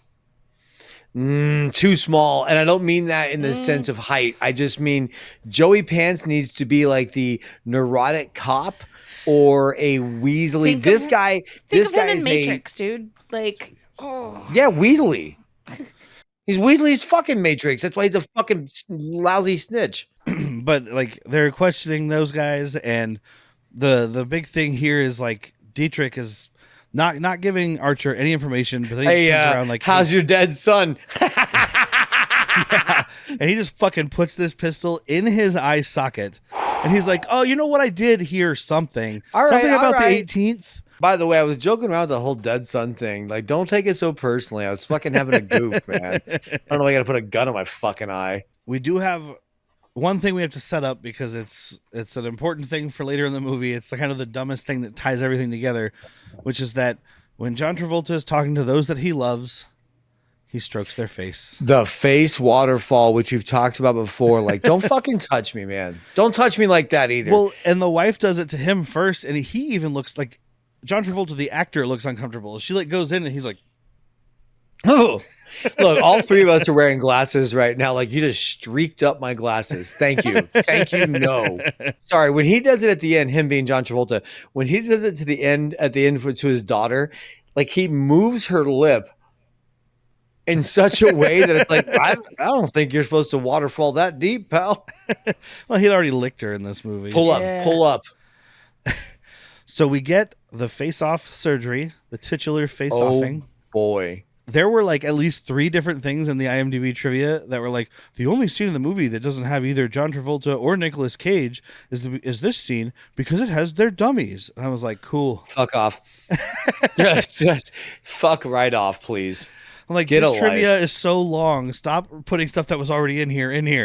Do you know that it actually wasn't Nicolas Cage? Yeah. I can see it's a fucking dummy, you dummy. Yeah, I saw those dummies. They look like dummies. Yeah. yeah, a really sickly one too. I like it. I like I mean, it. Nic It's Cage fine, but is supposed to be dead, supposedly, or, Yeah, or John nearly Travolta's dead. the one that Or looks comatose. gross. Yeah, John Travolta's looks more dead than Nic Cage. I was like sitting there, I'm all, is that what John Travolta looks like without makeup? ooh, yeah, probably. They have this larynx microchip they put in him to change his voice. And like all this sci-fi stuff is a little crazy for 1997. And I think at this point we're used to crazy shit because we've seen all these movies now. But like apparently this movie was supposed to be set in the future. And then John Okay. Woo was like, no, make it today because it's crazier. And then we can focus on like the family drama and stuff. We don't have to worry about setting up future world. I'm fine Yeah. with it. Like, especially I had no problem with it, but Yeah, what is Especially- it? This surgery and the Magno boots, like that's about it. Yeah, and that it's believable. I could believe the FBI, CIA, some 3-letter government chain has this capability. Oh yeah, there's a TLA out there that's got this face swapping surgery that we don't know about right now. Exactly. They actually turned Osama bin Laden into a white dude, and he ran for president named Trump. Trump. Weird. and they did this face-off thing. So they put Osama bin Laden's face on Donald Trump. Donald Trump's face on Osama bin Laden. And Well- they threw Donald Trump into the ocean. They had to add a bunch of love handles to Osama's body. They were like, we'll add on those things. More believable because Osama bin Laden was tall, and so is Elon Elon Musk. That's more believable. USA. And he's a little crazy. USA. He's dismantling us from the inside now. Yeah. So there's 6 Smart. days. Still on our payroll. There's 6 days until the bomb goes off. Now Nic Cage. I'm just gonna go with the actors now. I was trying to throw in some character names, but now it gets weird. No, because it's we're swapping now. Yeah. And I want to talk about the actors. That's the easier way. Yeah. So now Cage as Archer, Cage as Archer as Troy goes to prison. Goes to this Erewhon prison, He's just trying to make it easier. which is an anagram of nowhere. Oh, It's also yeah? trivia. Even though John Carroll Lynch, who shows up right here, literally says it. John Carroll Lynch, by the way, playing this Welcome guard. back. He's Huge also character actor. Yeah, welcome back. He was on. Oh, what do we Wait. have him on? Wait, no, he's not a welcome back. We just talked about him a lot. Oh. He's also in Volcano, so he'll be back. He has one of the coolest deaths in cinema in the movie Volcano. Have you seen Volcano? Either Is of it you? better than? Oh yeah, the Tommy Lee Jones one. Yes. Yeah, Tommy Lee Jones and maybe I want to say Anne Heche, or I'm wrong. No, Anne Heche is Dante's No, Anne peak. Heche is Volcano. Okay, so Dante's Yeah. peak is Pierce Brosnan and some other broad. Yeah. John Carroll Lynch in that tries to jump off a thing, lands in some lava, and gets melted. Fuck But- yeah, dude. Anakin style. Fuck yeah. And they have these magnetic boots that the prisoners wear so they can like lock them down, and they These look boots? exactly like the Super Mario Brothers boots. These boots were not made for walking. no, These they're boots not. were not made for me. That's what they won't do. One of these days, these boots are gonna just, die on you. And we go into the prison and we meet Burke Hicks, who is played by Thomas Jane. It looks like Tom Jane. My screen name here because we're watching it, and it was like the third time he That showed up kinda on looks like screen. Tom Yep, when he's like, he looks like Tom Jane. I'm like, that's because he is Tom Jane. But he There's does a real have good curly reason. ass hair, which is not a normal Tom Jane thing. It's an early Tom Jane, right? I think so. Yeah. I think so. I think mean, he's my got this first big awareness of him was probably Punisher, or is he in the Core? That's around the same time though. Yeah, but I mean, you're right. It's a different look for him because it's this not just curly hair. It's a big fucking coif of it, and it looks great. And we have this other guy, Dubov, who will be important, played by Chris Bauer, who is the He's turned the my creepy- wife and my sister into a sex sandwich. There was someone on my wife, something. It was your penis. I saw it there. There's You someone were- in my, You were the Rocket Man. there's He's someone in my wife. Something. It's your jizz. He's the creepy guy that's on trial in Devil's Advocate, Yeah, he's the molester. Is he tying this into also? the Welcome to the Dollhouse. Is he Yeah. also in the True Blood show? I Yes. didn't he's watch in, True Blood. he's Okay. in True Blood. He's an 8 episode millimeter. of. He's in an episode of 9/9. Yeah, He is an 8mm. it ties What did in I with just Nic see Cage him- because Oh, he's he's- an 8 millimeter. Yeah, so He's in Thunderbolts. oh, is he? Yeah. Okay. Tom Jane is like, hey, word was you got wasted, and so it's Nic Cage, John Travolta pretending to be Nic Cage, pretending to be John, whatever. It's his time to be like, okay, let's make people believe, especially Pollux, that I am Castor Troy. I can't just step down. So he goes full manic, and he has this smile, and Oh, let's see that wait, smile. is it? It's not this one, but it's it- very Yeah. similar to Yeah, that it smile. Well, okay, so this Because fucking this is still part, Travolta trying to cage. this is a master class though. What he's about to do because he does. Yes, him and Dubov. Dubov. Dubov. D-U-B-O-V. Dubov. Russian. Him and Dubov start like scrapping it up, and he's getting his ass kicked. But then he fucking he owns it, and he starts doing this like ha ha ho, ho, ho, ho, ha ha. Like Nicolas Cage is master classing how to manic, how Oh, to yeah. bipolar manic, because he goes from that wide-eyed celebratory smile into crying. And it's so quick. Yeah, it's full. That's literally what my note says. It's just like full manic. Yeah. Because he's Yeah. bawling his eyes out and then laughing and beating the shit out of this dude and screaming, I'm Castor Troy! Yeah. I am the greatest. I did not am the practice caster. I am the caster. And I didn't know, by the way, until I was reading the stuff that Castor was like Greek and it was a star and all that shit. Every time I heard Castor Troy, They're I the was twins. like, someone just a fan of like Southern hip hop because of Are- because of Pastor Troy. Are, Which is are probably Castor and off of Pollux this. twins? Yeah, they're twin stars. Okay. The- Well, no, I'm they're- saying the actors, the brothers. No, I don't think they're supposed to. No, they're be not. They're not twins in this, and I don't think they were twins in Greek. They were both from. There was a thing about it in the trivia, and I didn't read the whole thing, but they were both. They both had the same mom, but they had different dads. And Castor was mortal, and Pollux was immortal because his dad was Zeus or something. Mm. I don't So know. you got one that's more a protector than the other one. Okay, that makes sense. But meanwhile, Nicolas Cage wakes up in the hospital with no face. Dude, that scream! I was just like, "Whew." He's They're- doing a good job trying to not use his lips when he talks. Yeah, except when he's smoking. Because like, dude, how you puffing that cigarette? Come on, Right? guy. That's what Whitney said, and I was like, "It's just like this." Dude, come on. Skeletor. I'll have a Marlboro Red. I'm getting a lot of oxygen with this hit. Can't even breathe that much oxygen without smoking. Yeah. I want more Nicolas Cage and John Woo movies Yeah. Yes. because they both get it.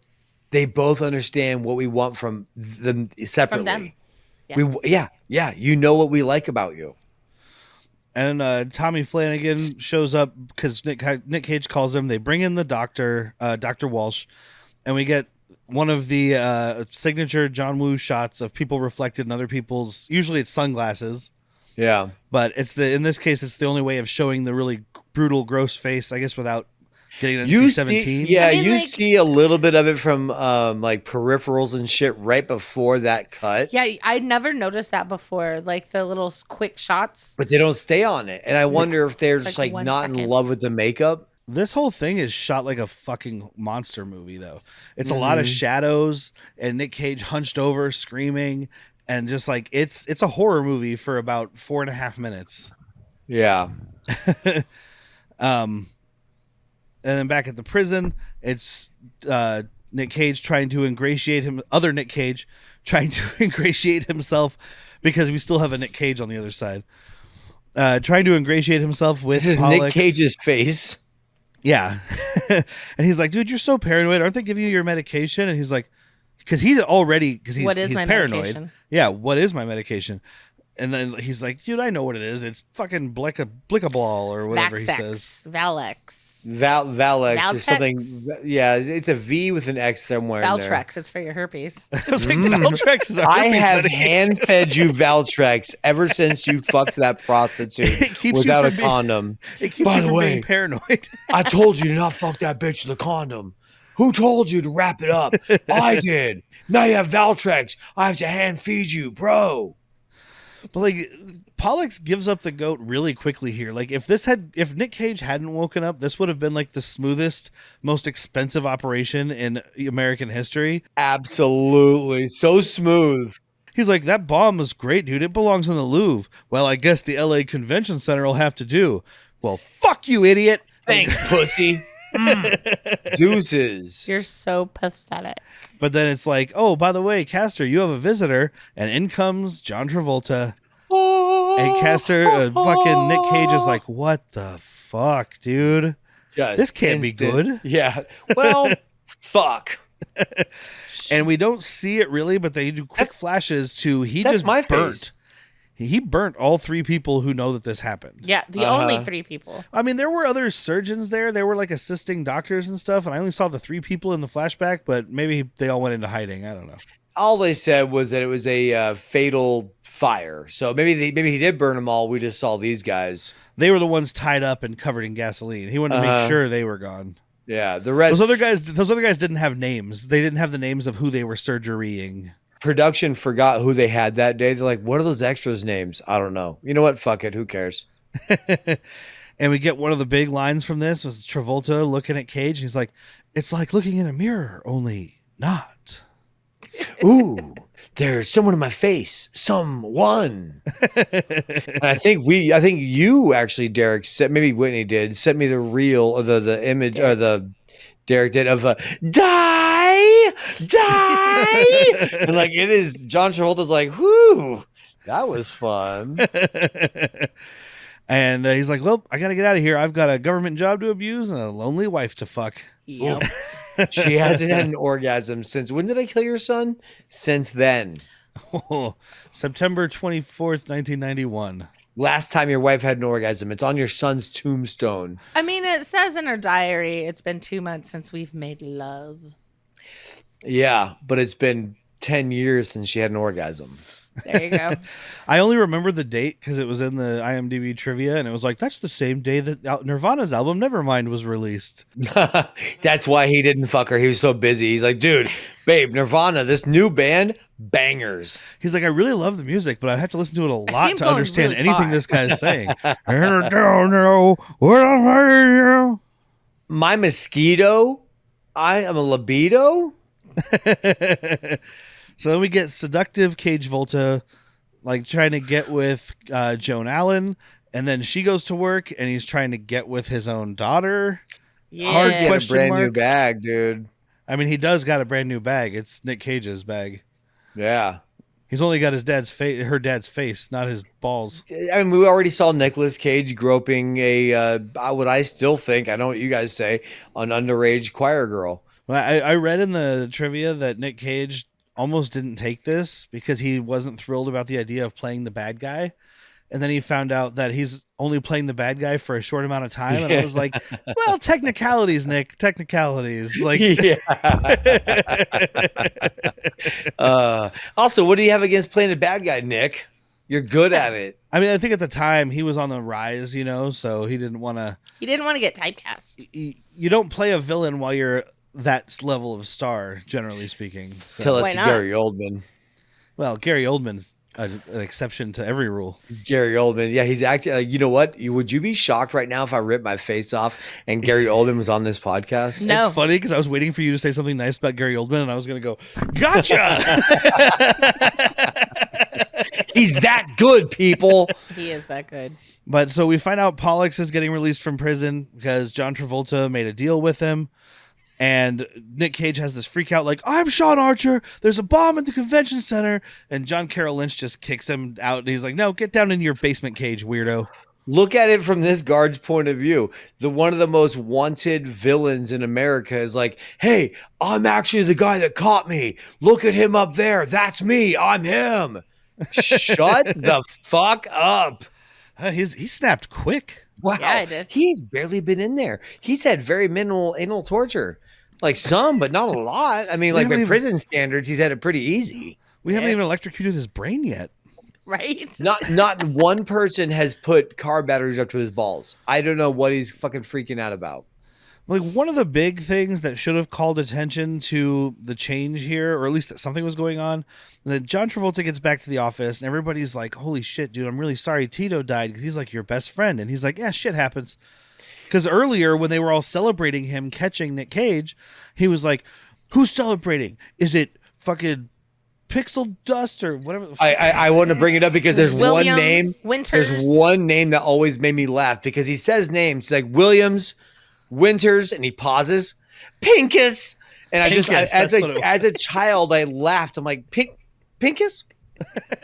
Somebody wrote Pinkus? We're going to have John Travolta say the words Pinkus? Is he a communist? I'm pretty sure Pinkus is actually a character name on an FBI show. Oh, Pinkus is a name that actually exists. Just don't have John Travolta say it. Pinkus. Pinkus? Like, he made this deal. We know it's to get his brother out, and he goes in. He's like, "Hey, just confess the location of the bomb. I'll be an American hero. Skip a step, we get rich." So, okay, like I didn't understand that. They're supposed to get $10 million, but because they can't get the $10 million, if John Travolta is a hero, something, they have money. So I didn't understand it at first because what you're saying, I was like, what? $10 million is worth more than you being on Time Magazine. I mean, it is because you don't get paid for that. It is, exactly. But later in the movie, at one point, he's telling him, he's like, hey, once we use the government to eliminate all of our competitors, all of our rivals, we're fucking good. So that's what he means. Oh, yeah. Okay. All right. That's what he means. It's much later in the movie it comes up, but he's like, dude, we have a government blanket protection because we're heroes, or I am. You're fucking nothing. Yeah. And we are about to have a fucking American sponsored cartel, which that doesn't exist. Sure. No. Contra. But we get we get one of the best moments of Travolta caging is when he goes, like, they're trying to disarm this bomb. They're like, we don't have time. It's going to take hours and we only have seconds. And he's like, all right, everybody get out of here. And he like does this little dance and like sings a song and goes up to disarm the bomb and stuff. And he's doing his full cage. And I had read that like they spent 2 or 3 weeks hanging out with each other to basically learn each other's mannerisms so that they could play each other. Just before this, in the prison, was like, ooh, wee, you good looking. Yeah. That's not a fucking Travolta. No, that's definitely Cage. Oh, we also have you seen Saturday Night Fever? It kind of is. when they are in the same room together, like as each other, I'm sure it was like a couple rehearsals before an actual take, and be like, this is how I would do it, just to like reaffirm. It's when they're separate that I've noticed Travolta's not as good as trying to Cage out, but Cage is really good at acting like a pussy sometimes. Cage and, is the better crying by actor. himself. Yeah, Cage is the better Cage is actor. the better actor. That's what it is. John Travolta has good movies, but he's not a good actor. Well, he's not a great actor. He gets it. Like, he lets go. John Travolta doesn't have balls. Like, he has baby blue eyes and a fucking butt chin. That's John Travolta. Cage, yes, there's some nepo there. That's fine.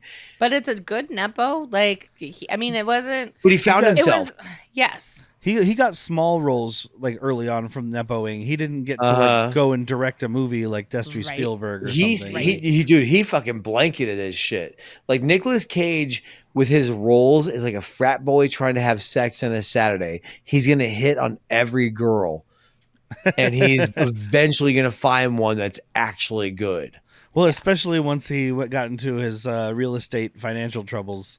Was that before or after marrying the king's daughter?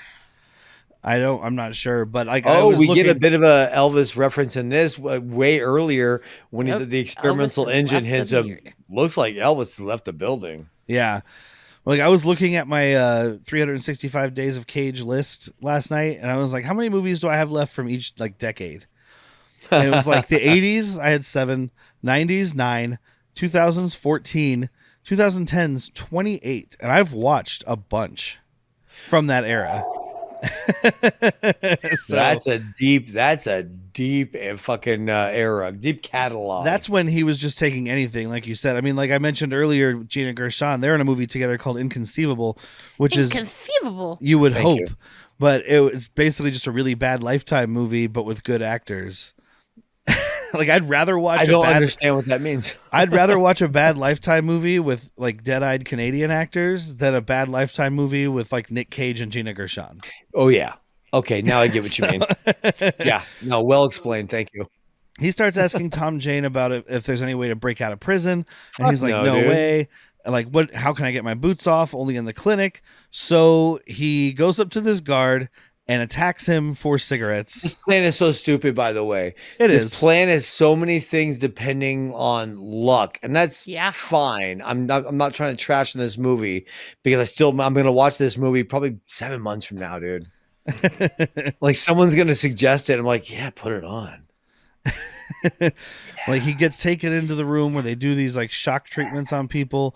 Dubov is in there getting shocked so much he's vomiting on himself. But wouldn't you think because he's like, they only take the boots off when they fry your skull? Sounds like death. Yeah, but it's not. It's like, no, they're just trying to electronically lobotomize you. Yeah, they fry you into catatonia, but like the only reason this works is because somehow catatonia sounds like a terribly awesome destination. Just so mediocre. Like, just welcome to catatonia. What's good here? Nothing, but nothing's bad.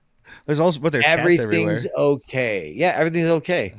But like Dubov is laying on the ground like catatonic, and they strap Nic Cage in, and he's like, I didn't touch your wife and sister, like, so fucking let's get the fuck out of here. And suddenly this dude just hops up and starts beating the shit out of these people, and it's a big prison break scene. I do really love when Nic Cage tosses this. Now they are. He probably stole some boots. She was like, where did he get his shoes? Because on the rooftop he has shoes. Oh, from a guard. Yeah. Took a guard's shoes. Duvet. He had seen Die Hard, and he's like, I'm not doing that. Uncle fucking Duvet over there, he did kill some prison guards, and now they got the feet they don't need. They don't need their feet if they're dead. He tries to save Dubov. Well, yeah, I'm going with Uncle Duvet from. I love it. Yeah, I know. But John Woo.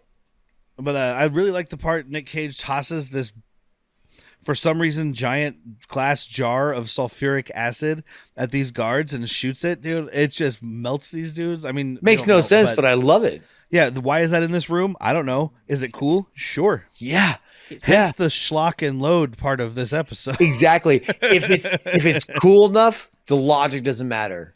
Well, and speaking of logic not mattering, Nic Cage gets to the control room and types so fast that he makes the prison catch on fire. All right, I'll have a plan. If I just type really fast, Curity, I know the Curity system. If I just type it real fast, Pilgrim, then the whole system's gonna burn down. Hey, Duvet, we're not killing anybody, Pilgrim. Look at me, I'm gonna shake my head, and your simple ass is gonna understand. Don't kill any of those prison guards. Even though when you throw him off the railing, he doesn't die, but those prisoners down there are gonna kill him. And for those listening and not watching, we've mentioned it before, but Whitney has a whiteboard where she holds up impressions for Jack to do. I miss Jean-Claude Van Damme, so You did. sorry. It's fine. So that You way, did, but this way Wilford people aren't Brimley. like, why was he in the middle of doing one and then just switch to another? Because 2 of the 3 people here have diagnosed ADHD, and the other person never tested. I've never tested. Unless you don't have it. Ooh, squirrel. So yeah, they're getting out there. When he types the prison on fire, a riot breaks out. I don't know, dude. He was writing the script, He's guys. typing so He fast. was and writing the script. But we have not set up that Sean Archer knows a goddamn thing about computers. I know. It's just He's confused by goth makeup. makeup. He's confused by goth makeup. He doesn't know what a computer is. Because he has Asperger's. He's really smart. He knows all kinds of shit except for human emotion. Exactly. Like, so a riot breaks out. Dubov does end up falling to his death, and he does try to save him. He does try to save him. Because he's Sean Archer. He's a good guy now. Yeah. And this guy believes him when he says, I didn't bang your sister wife. He believes him. Oh, it wasn't really a threesome. It's that this guy is Mormon. And Yeah, exactly.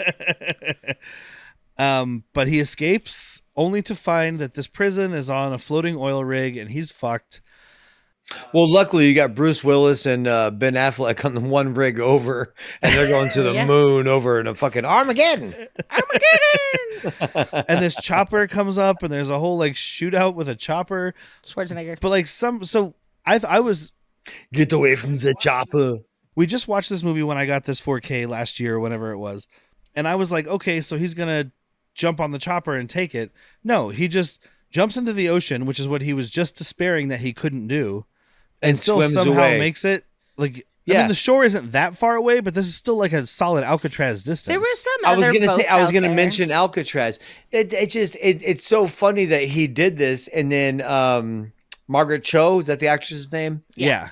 Like her and all the feds are like, "Huh, he's dead, dude. He jumped off the oil rig, and fucking Cage Volta knows. He's like, show me his fucking body.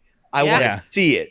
Guarantee He's like he's Osama already here. bin Laden. I don't believe it. If you tell me that Osama bin Laden's dead, I'm going to tell you he's going to run for president in 2024.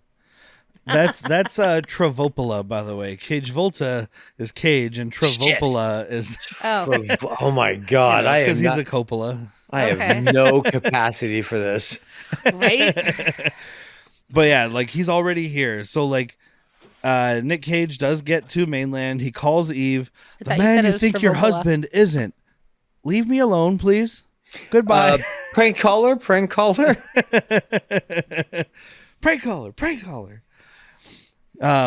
Give me my little black medical book. You know what they call a facelift in France? Facelift with cheese. Le facelift. Le facelift.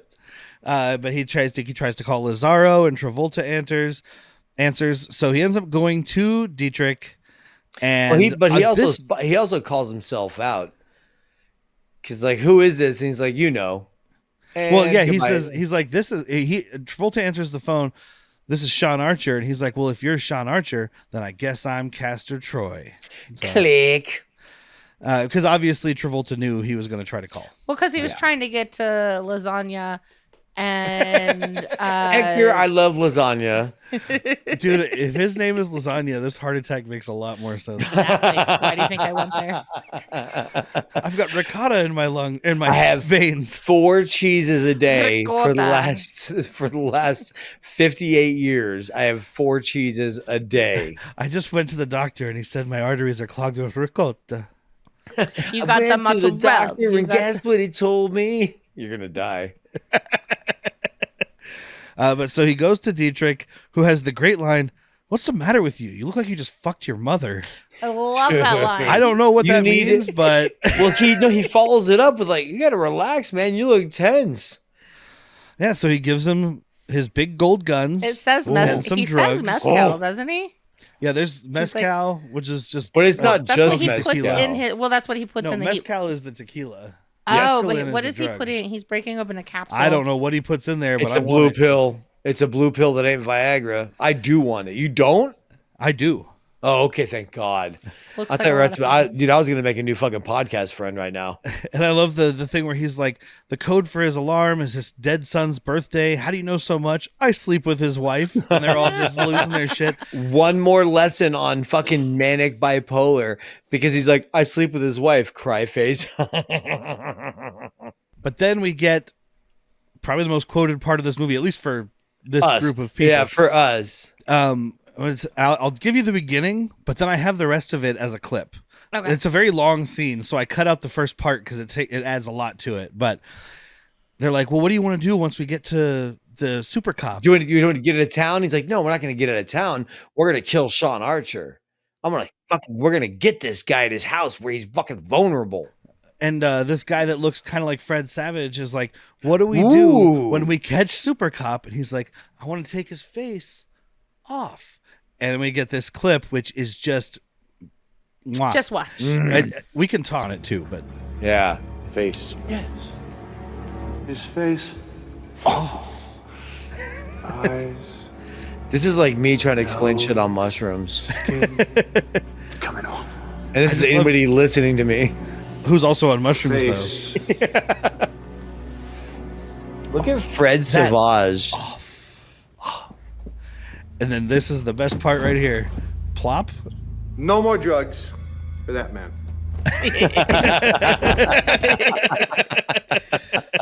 I mean, here's the thing. Take the gun away from the guy and give him many more drugs. He has zero trigger discipline.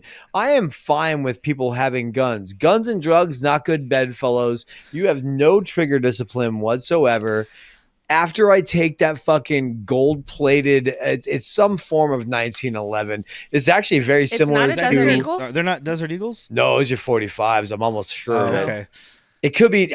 maybe they are. Derek and I are both like, it's a Desert Eagle. Let's watch Unbearable Weight of Massive Talent because he talks about it in that. I do want to say these are reminiscent, to me at least, being a, I don't know, not even like fucking, I'm an amateur gun enthusiast. These are reminiscent of Nothing amateur about you. the guns from Heat. Al Pacino's fucking pearl hand, his ivory handle Oh yeah. in 1911s. Okay. It's very similar. It's just much more gaudy, obviously. And the thing about this scene that's weird is like we're watching this movie, so the face off thing, we're like, oh, he's crazy, but like we get it. It makes perfect sense within the Sure. context of the world. Now think about if you're just hanging out with your criminal friend, you give him some drugs, and he's like, I want to get this guy. Okay, then what do you want to Okay. do? I want to take his face off, his eyes, his nose, the whole thing. I want to take it off. And what are you going to do with it? What? You want to take his face? They don't know they're in a movie called Face/Off. It doesn't surprise me one bit that these guys would just be like, this is Castor on some drugs. Like He doesn't say he wants to replace his face with his face. He's just like, I just want to skin him. but also, I just want to skin this dude, starting at the face. We're going This to is- skin him. this is after Castor's been in a coma and then also been to prison and then likelihood had to swim to shore. So he's a little dehydrated, a little fucked off. Yeah, he shows up dehydrated, and you're like, "You want some tequila and drugs?" And he's Yeah. like, "Yeah, that'll get me going." Let's do it. Dude, if I ever show up to anybody's house and I need a drink, Mescal and mescaline, please. Got you. Mescalin. That's probably what it Mescalin. is. Awesome. This is mushrooms and roofies mixed together, which I just thought of. And so I mentioned the slash in the title, right? Face slash off, which you see here. Apparently the studio wanted John Woo to change it, get rid of the slash, because they were like, people are going to be confused about why that's there.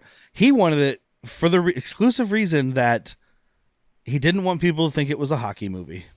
Oh, see, That's fine. I like thought it. it was Fine. a hockey movie. Yeah. I'm definitely fine with the slash. Because you know what I I think it didn't know was a belongs there. hockey movie? Was it Sudden Death? Is that the one? With Jean-Claude Van Damme. Yeah. I didn't know that was a hockey movie. I'm going to have a puck drop off during face-off, and then the rest of the movie doesn't matter because we already named the title. It's not a hockey movie. It's a Jean-Claude Van Damme movie, but it takes place at a hockey I was game. gonna say it's a Jean-Claude, it's a JCVD in a hockey movie. It's JCVD doing Die Hard at a hockey game. He stumbles into the bathroom on drugs, sees his face in the mirror, has a freak out, and that's this one, right? Yeah, when he sees Gina. I've made that face so many times. It's reminiscent of the Do I have any spinach in my teeth? it's reminiscent of the Jack Nicholson in Anger Management. Is that the one where he's like, Yeah. why wasn't Jack Nicholson up for one of the partnerships in this? Who could play him? He was too old. Who's No. gonna pretend to be Jackie Nix? Age what? Oh, Gary Sinise. Kirk Dennis Hopper. Douglas. Ooh, wait, what did you say? Whitney? What? Kirk Douglas. Kirk Douglas. You keep saying Kirk Douglas. Kirk Douglas was in his like 90s. I don't love that. I don't love that. What did you say, Derek? Dennis Hopper. Much better. Okay. Closer in age. Yeah. It'd be an Yeah. older Oh, face you off. know what? But Kiefer It'd be- Sutherland. Donald Sutherland. It'd be Kiefer fucking and weird. Donald? Kiefer and Donald. I loved you in Invasion of the Body Snatchers. I loved you in Forsaken. So Western, they're both in together. Surprisingly, they play father-son. What? It's believable. But yeah, Gina Gershon comes in, knocks his ass out. Dude, Um, we- slap.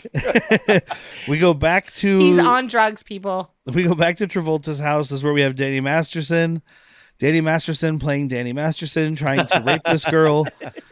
Travolta comes Method out actor. and beats the living fuck out of this underage kid, he- which is awesome. He It is. stomps this fucking window, and I swear to God, he grabs him by his head and pulls him out. He grabs Grabs him him by that curly fucking- ass stupid hair. Yeah, he His grabs him by Velcro hair. like a fucking mama cat just grabs him by the fucking ruff of the neck.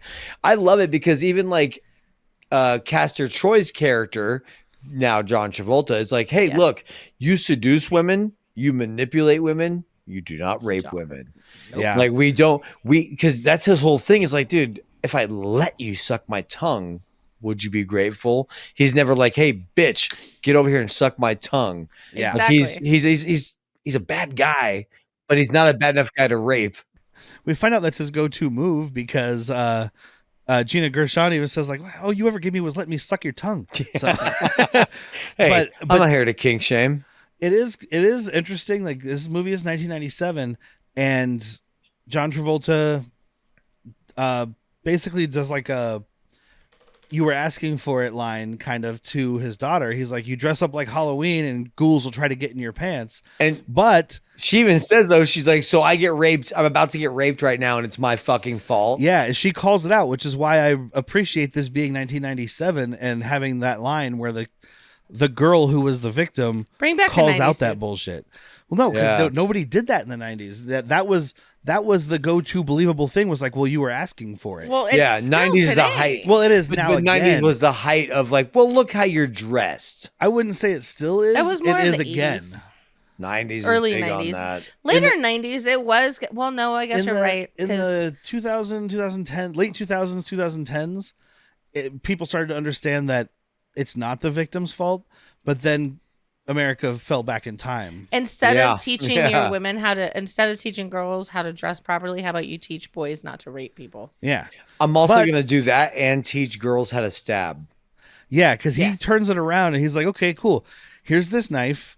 Oh no, the way I'm sorry to interrupt you, but the way he does it, like, do you carry protection? oh, you mean condoms? He's like, no. God, no. It's a slow-mo, by the way. It's a slow-mo of super him on a slow. butterfly because it's a double-edged butterfly knife. So it's not like he can do the little fucking trick. Oh, because you don't have that flat back. Because you don't have a flat back. Exactly. You're So right. like he did it and the camera was like, slow it down so it looks cooler. But we get a Chekhov's butterfly knife here because he's like, if he tries this shit with you again, let him take his pants off, then stick it in his thigh and twist it so the wound won't close. And she's just looking at this thing like, this is fucking my dad is awesome. I'm actually looking forward to almost getting He's right got by this- Danny. I wish a motherfucker would now. I want to got call this- it Gorbachev's butterfly. He's got this sweet little cigarette case now, Yeah. and he gives me knives, and he licks me. Well, I don't like that part. I so wanted to much. say, well, he hasn't licked her yet. I No. did want to say, like, how shitty is it that this pedophilic, perverted version of your dad is still a better version of your dad? Right? What is that saying about John Travolta that this fucking Nicolas Cage Castor Troy is like, hey, look, I know I'm a serial killer and there's a bomb in the LA Convention Center, yada, yada. I don't want you to get raped. I do want to say, he even points it out right here. He's like, so what's going on with you? You, like, this is after the whole, like, oh, just like you, Dad, on brand. It's my fault. He's like, no, you haven't been you since Mikey died. Well, he says Mike, which makes her look at him. Oh, weird. yeah. That's what it was. We see Pollux watching Nic Cage with Gina Gershon. This is when looks this like is when, he's enjoying being you. Hey, bro, I'm watching you right now. Well, it's not you, but I'm watching you fuck your ex-girlfriend. She's not even sucking his tongue, dude. I know you don't like the She's performance, sucking but his something else. weird little like weaselly like quiet person thing makes perfect sense as the counterpoint to Castor Troy. The quiet thing makes sense. I don't know why this rewatch, I fucking couldn't deal with him. And I've never had that issue before. It was just last night I'm watching him. I'm like, I wish it was almost anybody else, bro. You know what I'm saying? There was this time I couldn't tie my shoes, and then I built this bomb for the LA Convention Center. It fucking belongs in the Louvre, but here you are hand feeding me Veltrex because I got those fucking warts on my dick, dude. I would have loved Steve Zahn as fucking other brother, dude. Dude, golf love clap that for shit. that. Oh, that was phenomenal. Thank you. Steve Zahn always, man. We find out though that Gina Gershon's son is Adam. Nic Cage's son also. And also, what a way, like, hey, I know that you're on a bunch of drugs and I just smacked you unconscious. This is your son. Well, also the best way. These are nice clothes. Yeah, they're your clothes. I know they're nice though. Hey, that's a nice looking kid. Yeah, he's your kid. What? I didn't tell anybody. Even for Nic Cage, like for Castor Troy, this would be news. Yeah. He didn't already know. Yeah. So it's like that's how you're letting him know. I just drank 3 straight glasses of mescaline. I am so fried. The FBI full on assaults this place. They throw the headphones on this kid so he can't hear the gunshots. This won't traumatize him. It's fine. I do like this. Well, I'll use this word juxtaposition though. Like it's a the needle drop here. Somewhere over the rainbow. Yeah, and actually I read that John Woo really wanted to use that, and the studio was basically like, we're not giving you any more money because I'm sure it's not a cheap song. And so he basically gave the money up out of pocket because he was like, I want this song in Good this for him. sequence. And then because the movie was such a fucking runaway success, they compensated him for the song and his normal compensation. Good, because it's like you have to let your fucking people in charge have their vision. Yeah. And this actually works. I know this is kind of like a little bit of a drawn out thing now, having this very soft, almost, I don't know, like young kid song with a really traumatic gun battle.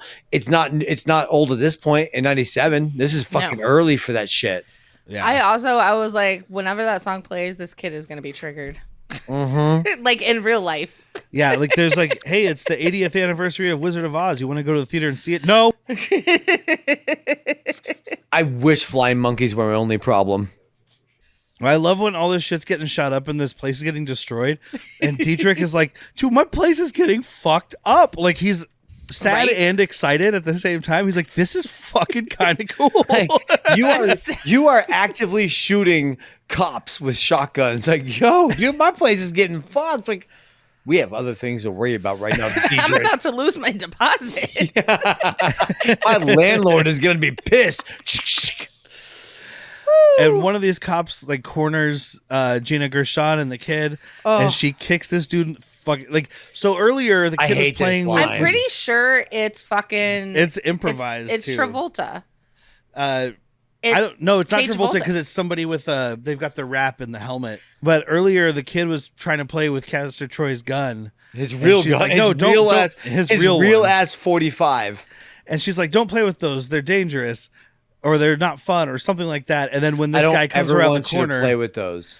Yeah, this guy comes around the corner and his gun's in their face, and the kid reaches out for it, instantly. and she kicks this cop in the nuts, and she's like, "I don't want you to play with those. They're dangerous."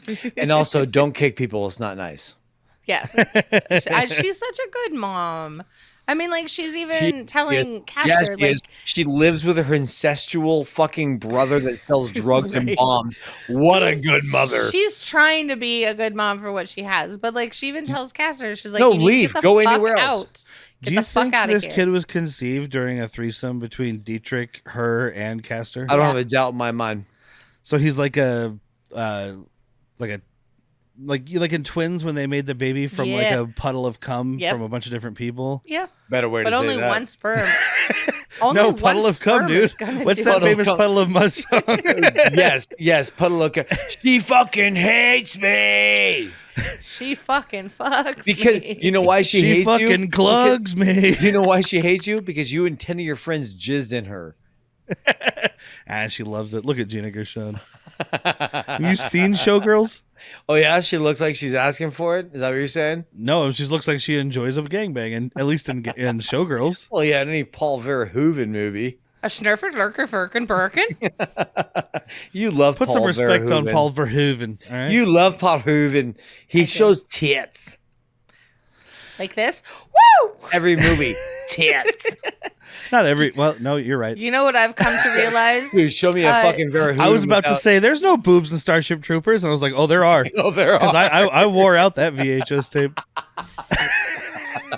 Danny Yes, Whitney. McBride loves to show dicks. Oh, yeah. Oh, yeah. Dicks all over the place. And I have no problem with that because I think tits have had their time. Like, I think Thank it's you. fair. I think it's fair, dude. Like, let the girls have some fun. The guys we've had HBO and Skinamax for fucking decades. Now all of a sudden it's like, ugh, there's a dick on screen. Hey, deal with Don't be it. jealous. Was it on Deal with Righteous Gemstones when he's walking by and he's like, hey, nice dick. Yeah. Yeah. That's the episode we just watched last night where it's like Eli Yeah, where is the fucking maniac Eric kid. Roberts shows up. Yeah. Eric fucking And Roberts. I nearly pissed my pants. He did. I was looking down at my phone and I heard his voice and I was like, Eric Roberts. And when he was like, you were looking at your phone. How'd you see him? I was like, didn't see him. He wasn't even on screen yet, though. He's that important to you. He said, as Derek said, Eric Roberts, it then showed him on the TV. I was like, Derek knew before the rest of America. are you really Derek Roberts? Derek been living Roberts. a lie? It's French. It's Derek Roberts. Eric. Why do you think I watched all 5 of those Stalked by My Doctors movies? Because you have no life. No, because Eric Roberts rules and I have no life. All right, caveat. Eric Roberts does rule. But one of these dudes gets it's Dietrich. He jumps out to save Adam and gets shot in the neck. And he's sitting there talking to Nic Cage and he's just like, we've had a lot of fun, bro. First, he's holding it and he talks to Sasha and he's like, oh, you should probably get going. I'll be okay. And then takes his hand off and it's like Squirty McSporty. He's like, we had some pretty fucking chill times, right? Are you still high? Because I know I'm bleeding right now, but whew, I am ripped. This is the scene that I was saying that Travolta's character is the one that shot Diedrich because Cage was gonna shoot Sasha. Yeah. And then, yeah.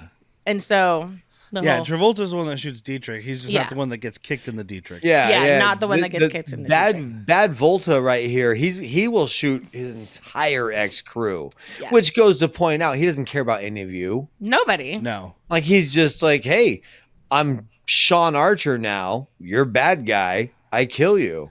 That Dude, might be we my have- son. I don't know. You know what? How did I get her pregnant? She only sucked my tongue. It's her brother's It's kid. kind of my dude. I bet you. This little fucking dead-eyed child, maybe. Yeah. The way, dude, the way we're Diedrich's dying, but when he grabs Sasha and he's like, just get yada yada. It is not a brother sister smooch unless No, your that last is- name is Skywalker. That is It how I hug. Or That's how I kiss my Targaryen. husband goodbye. That's how you should kiss your husband. That's how you should kiss a Targaryen. That's how you did kiss a Skywalker. It's not how you should kiss a normal brother or sister. Maggie and Jake Gyllenhaal don't kiss like this, dude. Yeah, her name is Sasha, not Sasha Lynn. That's just. This is not how Maggie and Jake Gyllenhaal kiss each other. This is how Definitely not. Maggie and Jake Gyllenhaal each kissed Heath Ledger, but not Yes. each other.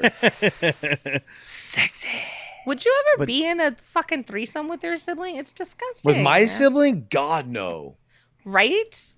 Tell me you wouldn't be in a threesome with other siblings. No kink shame. Never mind. No, I gotta see them. Would you want twins? I mean, if they're not touching, No, it's twins not that don't do. weird. Yeah, if they're not touching, that's not that weird. The a twins little thing weird. doesn't do it for me. No, it is weird. It's all weird. Cut that entire part. I've never I had can make sex. this get cut. Do you want me to say the words to make it get cut? I've never had sex, Whitney. I'm looking forward Regal. to it. Relocated. We get this full-on John Woo shootout. It's just Nic Cage and John Travolta at this point, and it's like this round room with mirrors on all these little angles. Travolta's running around the outside. It's Cage woo is as just shooting fuck. through everything. If there I'm was in a it. dove here, this would be the ultimate woo. It would. This is woo as fuck. Yeah, and this is another John Woo signature. The last thing that's left, the last mirror, they go back to back and they're talking to each other, and that we saw it in Hard Target, and we'll see it again. You'll Let's always shoot see it. each other. And because in Hard Target, it was in the warehouse, right? And then they turn around and start shooting at each other as they back away. That's, Arnold Vizslu, yeah, Arnold Vosloo and Van Damme. JCVD, yeah. But it's like he's like, okay, something like you go with me and we can switch faces and this and that, and it's like, go fuck yourself. And he's like, all right, plan B, we just Kill shoot each each other. I accept your terms. And it's really cool because they turn around and what they're both seeing is a mirror reflection of the guy they want to shoot. Yep. Uh-huh. I love it. So it's kind of like it's real deep, man. I mean, this movie does tackle it a bit, but it would be devastating to look in the mirror and see the person that killed your son. Yeah. I think Oh, yeah. Castor Troy's character would be like more okay because he's just such a morally bankrupt human. He's more upset that he doesn't see his own beautiful visage. Yes. Right? He Yes. loves himself. But he can get by being John Travolta, whereas opposed to the other way, he's like, my wife won't fuck me. I can't fuck my daughter. That's not part of this thing, but you know, But they're in the midst of things. Cage gets up on the roof. Pollux is up there. He kicks that dude through this glass ceiling, and this guy Loomis, who I don't remember the actor's name. I think I have it here. he's in He's one- PCU.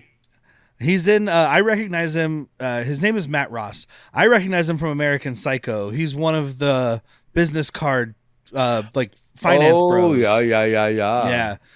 But he comes up. He's like, because Travolta's like crying over Pollux's body. He's like, "Why are you upset? It's just Pollux Troy." And he shoots this dude square in the middle of the fucking head. There's gonna be some with the forensics. hands. There's gonna be some forensics report, right? It's Pollock's hand that shoots him. It's because he's holding his brother's hand with the gun in it and like rubbing his face, and then he just. I think it's I think still it's his gun though. It's No, his it's his gun. brother. Back at the precinct, John Travolta exacerbates this lasagna guy's heart attack. It looks like he's already having a heart He attack. actually, like, yeah, he's he just knows standing it's there and coming. he's like, he's pissed and he's yelling and he's like, oh man, I am slightly uncomfortable. I don't think you have to do anything, but like maybe offer this guy some cheese whiz. Like it just No, wait. hitting him in the That's heart terrible with lasagna. Hitting him in the heart is disrupting the beats, and so it would cause the heart It attack. gives him an to extra go little even further. No, It I gets know it it going. would. This guy's just like, hey, you have to calm down. You have to calm down. God, this is painful. Every time I yell at you, I think you need to calm. Oh. Every time I yell, my left arm gets numb. Like this guy is on his way out, and John Travolta's like, Speaking of no one's looking. Yeah, like he does exasperate it, but like I think you just give this guy a fucking cheese heavy dish and wait it out. Or a shot of whiskey. I got you a shot of whiskey and a ball of fried cheese. There we go. Consume Shot them of, wait, together. did you say a shot of whiskey in a ball of fried cheese? 'Cause I I'm sure in. did. I sure did. But so called Cage sneaks into Cheetosis. his house. He sneaks into his house. He talks to Eve about how he basically recaps the movie for Eve. Don't look at me. Yeah. I'm a monster. Yeah. Hey, by the way, though, in case you weren't listening, this is what's been happening. Oh, Let me yeah, tell my wife. He goes full Phantom of the Opera, right? Yeah. No. I'm a monster. I'm not an animal. But the key thing here is that Travolta is blood type O, Castor Troy is blood type AB, and there was Which we learned from the beginning. something in the trivia I read Was that's that the kind of beginning? stupid. Yeah. It's on the computers. Oh, okay. But- Well, he I says it. definitely- He says. Oh, does he you're- say it? Yeah, Okay. the doctor says it. He's like the only thing. Well, he says that he's type O, but I don't. But either way, no, I that makes read. sense. That makes sense. When he said it to her, I was like, cool, good to know. It was said earlier. Something we didn't delve deep into enough. With the voice recording, it's fragile. You have a microchip in your Yes. throat, and it's fragile. Dude, we see every one of these guys, both of these guys' throats get just fucking wrecked in a lot of scenes. In the prison, Nicolas Cage gets prison guarded in his throat. Old fucking Uncle Duvet fucking fucks his throat up. But then conversely, he chokes out John Travolta. Like these microchips should be fried as delicate as what the doctor said. Yeah, because the doctor said even a particularly violent sneeze could break it. Okay, violent sneeze, less than flashlight to the throat, right? Yeah. Just saying. Ah. A violent sneeze is more. Hey, Hacha! maybe A you don't- flashlight to the throat could be soft and then just. Whitney, pressure. you don't have violent sneezes. You sound like a mouse farting, so you're out. You have no frame of It's reference. violent inside. You just don't hear it. You have no frame of I've reference worked for in a violent healthcare sneeze, and dude. food and beverage for most Disney of my farts life. are more violent than you. You hold that shit in. So Well, so that she I gets understand. Eve gets some of Travolta's blood and does the test. And Oh, she- the way and- she does it is awesome. What do you mean? She's like, I'm just reading a book. I have a pen in my hand for no reason. It's not a pen. Stab. Do, do, do, do, do. At least Oh, make it a I sex got called game. in. Do, do, do, do. At least make it a sex game with this guy. Hey, you know, it sounds Right. sexy. Let me get a drop of your blood. Ooh, this character be like, yeah, you want a pint of my blood, you dirty girl? Yeah. Let's but, like she bleed. she verifies the blood type, and Cage is there to talk to her, and she's like, "Well, maybe Sean's already dead." And he paws her face, and she's like, "Oh, it must be you. Nobody else ever pawed anyone's face." There's no way you could learn that from watching my family paw each other's face. But he does have the story of their first date and all this stuff, so she's convinced. And then the third act is showing up at Lasagna's funeral. You know it's the third act because Cage comes walking in and there's a dove. Yeah. I was waiting. I've been waiting for this fucking Right? dove. I was like, oh, the birds are finally here. The Yeah. only John Woo movie we did, Hard Target, didn't have doves. It had pigeons because those are New Orleans doves. Yeah, same thing. Same thing.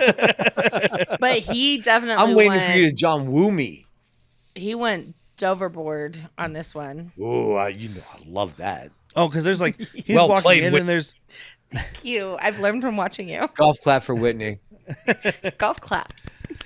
Yeah, because he's walking in and there's doves flying around, and like this church is full of doves. And I'm like, dude, close a door. Right? Jesus Christ. Okay, you might have to. I know that you like the nature thing, but there is going to be shit everywhere. There is going to be just white puddles all over. Talk about your pews. They were going to Because- burn this place down anyway. Because I hate to spoil it True. for anybody, but doves are just pigeons, and bird shit is still just bird shit. Yeah. So What it is a dove is a pigeon that doesn't eat city food. we have the eternal battle between saint and sinner, and you're still not having any fun. You're still not having any fun. Another example of the best John Travolta is going to be is when he's caging. And only when know. he's caging in front of Cage. No, because when he was dancing, it was pretty good. Agreed. But John Travolta can also fucking dance. Oh, That's shocker. Fucking shocker. What were his first 3 movies? Dance 2, Electric Boogaloo, and Dance 3, Dance Harder. yes. Dance and- Three, Electric Dance Sleep. hard with a vengeance. Dance harder with a vengeance. Get it right. Hold Me Close, Young Tiny Tap Dancer.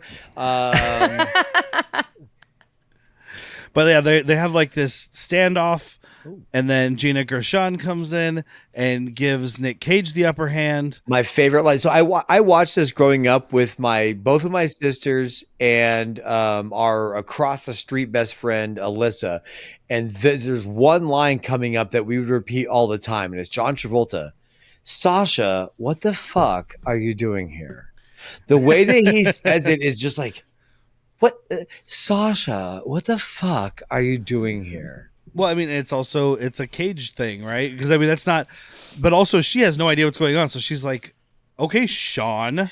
I'm going with the one guy that's been nice to me ever. He happens to look like Nicolas Cage, but this last day, I didn't have to suck his tongue at all.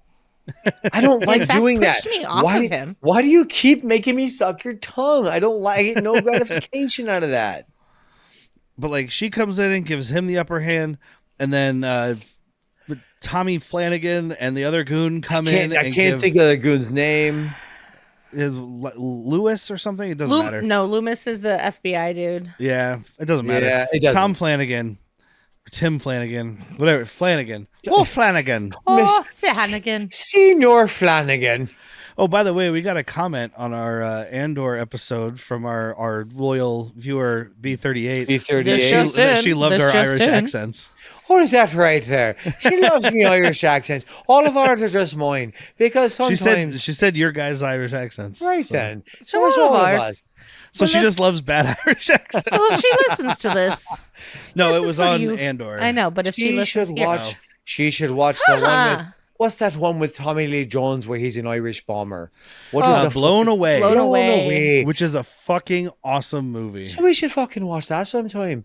Do a bunch of Irish accent to blow ups. Oh God, yeah. Big That'll be bada the booms dumbest- and big bada booms. That'll be one of the oh, least oh. understandable episodes ever. Oh no! I listened before I joined this podcast. I listened to your guys' the second Fantastic Four. That was what's this fucking movie? That was very You heard- understandable. Who the fuck is Galactus and why is he a fucking fart? the drunkest Whitney ever. Lawrence That was- Lawrence Fishburne sounds like he was a guy that was born to fish. Let me tell you that he was born with a pole in the water and a banana in the armpit. That was about the time we started switching to Coors Light. Yeah. That was Yeah. before I joined the podcast. Not today, triple IPA. So, Oh, fuck, what am I drinking? It's a black Triple can. IPA. Tombs. That one's a double. I think. I don't know. It's delicious. It's resident culture, orchestrated. Ooh. I want to orchestrate it. But like, so she gets Is that like shot the fish? and she's gonna die, and she's like, "Take care of Adam and don't let him grow up to be like us." Promise And- me. He's like, "I'm not like you, bitch," and walks away. Right? No, she's don't know like you. on top of him, and his wife is just watching them. Like, Oh, What is dude, happening even here? because now She's like, now "I don't like this, but I kind of like this." Joan Allen now knows that it's a switcheroo, right? yeah. So when Sasha comes up, she's like, "What's up, baby?" She's like, "What? Excuse me, excuse me." Oh no, babe, it doesn't count. I have a different face. no, It doesn't she- matter. She, She fucked thinks the I'm other someone one. else. He stopped. Yeah, I know. Oh. We know that, but she doesn't. Yeah. No, but that's the face. She's like, fuck, I hope that he's been banging this chick because then I have some Right. ammunition. If he hasn't been banging this hot ass fucking Sasha, The sexiest Gina has ever been. Second. showgirls. Yeah. I don't Showgirls. remember. Oh. We'll watch all I Showgirls right remember after is this. the stupid pool sex scene from Showgirls. Dude, we're gonna do Showgirls. Like, Can he's we grabbing have it right Mrs. Bleep now. on? Can we Yeah. have Mrs. Bleep on? Yeah, we have to. I refuse to. I refuse to talk about that movie without Mrs. Bleep. But yeah, she dies. There's more shootout. Shoot Jamie bing shows up. bings. Jamie Unnecessary. shows up. Before Jamie shows up, I have to unnecessary flips that I love. Yeah. Nick Cage Oh, is doing Cage. this thing like The rolls? instead of just like walking to my right, let me under flip, jump, somersault. Still got you. You have to. It doesn't count unless you yell barrel roll though. Barrel roll. Oh, fuck. I'm attached to headphones. It counts. It's Barrel roll just- out my ear. All right, Loomis gets a new ear. I get a new ear. Nice. And don't forget Pinkus. Pinkus. Oh, Pinkus is dead. Pinkus. Pinkus. Pinkus is dead, baby. Pinkus is dead. Who's Pinkus, baby? Who the fuck is Pinkus? I thought But his so name was yeah, Pinkus. His name isn't Pinkus? Jamie shows up and has them at gunpoint, and it's the whole like he's the evil twin, I'm the evil twin thing. But she has no idea what's going on, so she's like, I don't know. I'm not going to shoot my Listen dad. to my voice. No, trust your eyes. What sounds No, more I like how probable? he's like, oh no, that was he's talking to the wife. Never mind. He's like, don't look at my face. Also, don't listen to my voice. Yeah, that Sorry. was earlier. No, but at this 'Cause at point, this point, he's- his Yeah, at this point, he's Travolta thing voice. is all Yeah. fucked off.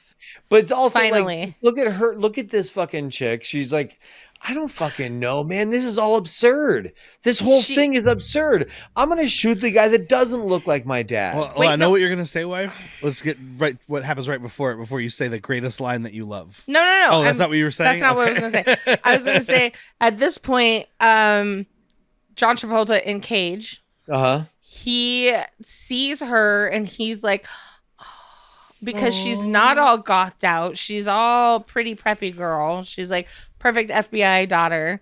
Sure. And he just like has that look of, oh my God, you look so beautiful. I'm so proud of my daughter. And then she shoots him in the fucking shoulder. You don't look look like a shitty goth kid that no one could possibly love. All right, Juggalette. Oh, And also, do not. but no daughter of mine would ever shoot that fucking wide. right? Yeah, because she shoots Cage.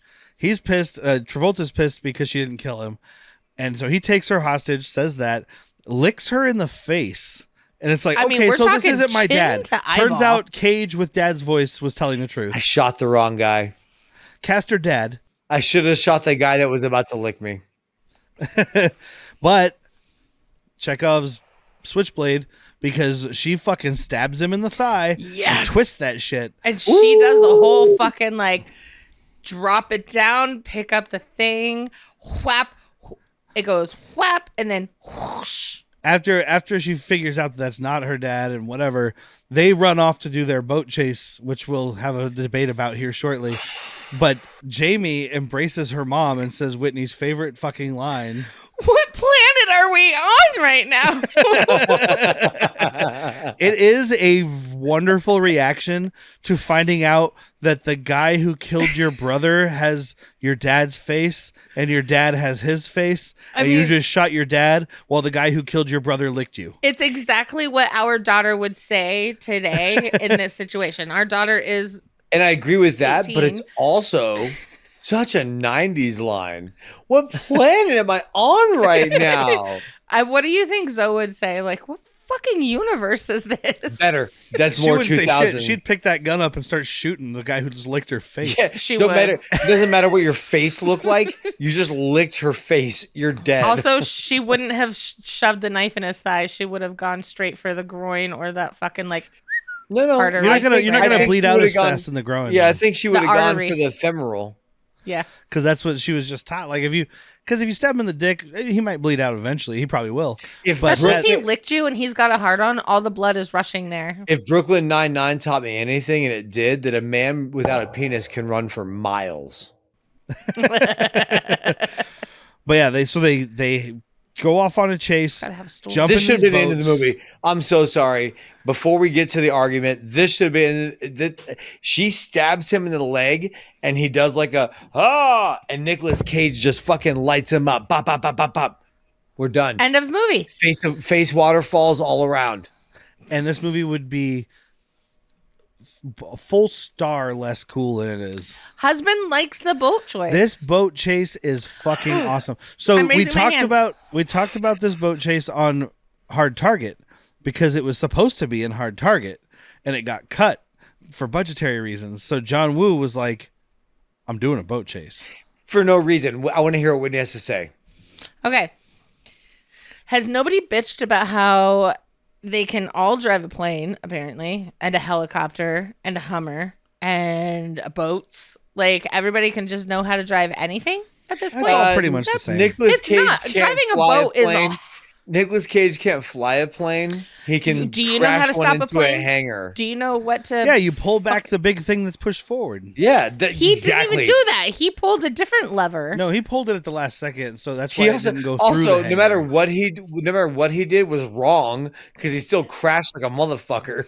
Have you seen Broken Arrow? I'm pretty sure he flew a helicopter. Nope, I'm not 100% I've never sure seen on that movie. Ever. He's in one. We definitely watched it. Like last, You're talking about the one with Christian Slater? yeah. Yeah, never seen it. Oh, okay. It's funny, actually. We watched Broken Arrow because I was really excited about my 4K of Face Off showing up, and it was delayed because of a production issue. So I was like, "Let's watch Broken Arrow." I think you watched Broken Arrow and I did not. I were here. watched it and then I text you guys. I'm like, dude, this is fucking an episode. Like, I don't know when the last time you watched it is, but it holds up. And then you guys watched it days after I did. Together. okay. Did I talk about it? With me, Do you yes. remember watching it? Well, now you don't. I don't think it was me. I'm pretty sure you're higher than I am. I'm That was pretty it was my sure other I have wife. dementia, guys. No, you're too busy playing Kingdom Candy or whatever. And, I don't know. Fish Kingdom? No. Either way, What is my life? they jump in these boats, and then Jack has the best time of his life. I don't think I was getting a blowjob, Derek. Okay, that's fair actually. But I understand that this boat scene is unnecessary. But for one, they're in LA, which is on the beach. So at least they're near the water. So it's not like they just suddenly we're on the ocean. So at least that works. Give me your shoe. They're running away from this church, and John Travolta as Castor Troy at this point is panicked to find a way out of here. So he looks over and sees a guy with a boat. Luckily, two of these fishers also have speedboats. Yeah. So Like Why wouldn't you have a supercharged, speedboat? supercharged speedboats. Also, you're talking about like you leave a church and there's a dock full of speedboats. well, this is Where a are we? beautiful Where this is a are we? beautiful outdoor church, so it's near the beach. You say it's LA, right? Yeah. You just mentioned this is Florida. You're describing Florida. Yes. Where you have I have to speed agree. fishing boats. LA is the outside of a Florida of church. California. Point one for That's the Viking. That's a valid point, though. No, point for Derek. Fucking Oh, I didn't LA hear it. is the Florida of California. Oh, point one for Durka. I'm sure they've got crocodile there. But like Well, they did, I, so we killed them all. Alligators. not LA the later. animal, the drug. Hey, the only reptiles in LA are the lawyers. Oh. No, I didn't mean the crocodiles. I meant crocodile, the drug that turns you Ooh. that gives you grayscale. Yeah. We're Google it, switching up listeners. shit. Try Check it once. out, listeners. Google it. But Better than Jenkum. I understand that this is unnecessary and there's been nothing to lead up to it. That's not the point. The point is two speedboats weaving in and out of other boats while dudes are shooting each other and jumping back and forth. And one of these boats fucking launches off of a police boat at 40 miles an hour. Okay. This is fucking epic shit. It Let is. me- It's let me- beautiful. Let me defend myself a little bit here. I hate everything about this speedboat chase except for the fact that a boat went through a police boat. That's where it was like, well, that's dope. That's phenomenal. And that's what it led up to. And even leading up to that is stupid because it's like you have one man on one speedboat, one man on another speedboat. So they're trying to drive these boats at 40 miles an hour while shooting I'm sorry, at each sir. other. It's about 35 knots. I don't know, but according to what I read online, We better it not hit that argue thing with at her. 40 miles per hour. They didn't say anything about knots, but They're like not very naughty. they're going fast and they're They trying do to some shoot at each other sparring. while driving boats. And this police boat has no less than a dozen dudes on it with guns, and they're like, "Please stop! You're going to crash into some shit." And he's just like, "We're not stopping." And also, John Travolta just blind fires and takes out every cop on this thing except for the 3 on the top railing, who He's then have to that dive good. off before this boat flies through it and turns it into a fireball of happiness. Like, I am 100% aware that this scene is unnecessary. Okay, But so if here's this the movie- thing. I took a I look. Somebody had the keys. I was trying to go fishing, but the fish weren't at the dock, so I had to get the thing. I had to get the keys and go to the dock. On the way to the dock, I got a little hungry and I found a banana. Banana was old. Do you know what happens to old bananas? Anybody answer the question? The Answer the fermented question. banana? Exactly. It's the 0.5 to front row. Bananas get fermented, and then you get a little bit of speed because the more fermented I don't feel This good. is Speed 2. Is The this more introduction to fermented Speed 2? banana, the Speed more 2 fermented bananas. Willem Dafoe has had a couple fermented bananas. I'm not going to say he hasn't. He's got golf bags and they're full of bananas, and we shared a boat on the way to the set. Now, I do want to say that the boat chase is good if you like boat chases.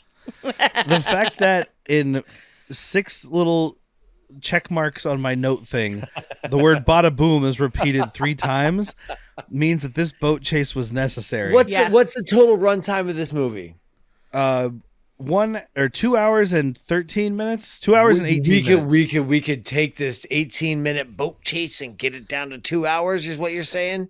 No, what I'm saying is we could take all the stuff where John Travolta's talking to his wife out of the movie and leave the boat chase in. You know what? Because here's I the agree. thing. Take them both out. Hour and a half movie. You know what we can take out? Leave the scar. Ugh. No one gives a shit about And that. at the end, because it doesn't even come to don't anything. put the scar Yeah, back. because he tells that doctor at the end, you don't have to put the scar back And now. he's like, which Wait. we didn't talk about, Sure. but he has a bullet wound from when he got shot, and it's a memory of hold his on, son though. or whatever. You're talking to a doctor that wasn't there for the initial There surgery. was nothing. He has and there's Exactly. no paperwork. Like, Hey, Nic Cage is like, don't worry Nic about Cage that is like, scar. Don't worry about putting the scar back. And the doctor's like, okay. Hey, I don't know if we should give him more or less drugs because I don't know what scar he's talking It turns about. out the building where your scar flesh was stored burned. So unless you were expecting this doctor to light up a big stogie like fucking Arnold Right. Schwarzenegger and put it out on your chest to make a new bullet scar. Okay, he said something about wanting a scar. Look at this. Oh, he's got the scar now. Hey, Sylvester, we're both in this movie. Come over here and poop on this scar to make it more infected. It's going to leave a good mark. Hey, Mark over here. He's modeling underwear. Hey, bro, look at you over there trying to pretend to be my twin brother. No one believes it. Look at you, and I'm huge. You're scrawny. Oh, bro, ain't that scrawny? I've been working out, bro. Look at me. I'm trying to get fit. You are nothing. You are nothing, and you are just an autistic boy. And I'm going to have to smother you in a pillow. Bro, haven't you seen The Big Hit? I jumped out of a I building. saw the big hit. I thought The Rock was okay, and only when he was flexing, him using cocaine. I have No, never that's the done other one. cocaine. Oh, what did you say? I wasn't listening. I said The Big Hit. That's I was thinking of Pain and Gain. I'm so Pain and sorry. Gain. Yeah, there you Pain go. and Gain is a good movie because it's about pain and gain, which is two things I fucking love. It's about bodybuilders committing crimes. It's my life. The Big Hit is what I call anal when I do it with my wife, except she's pegging me. The dildo is huge. It's when I use one of these stogies. Bringing I it learned full it from- circle. I learned There it we from go. President Clinton. Speaking of a stogie, It's like my father said, Stogie, I hardly know thee. do you think he kept the gunshot wound from where his daughter shot him?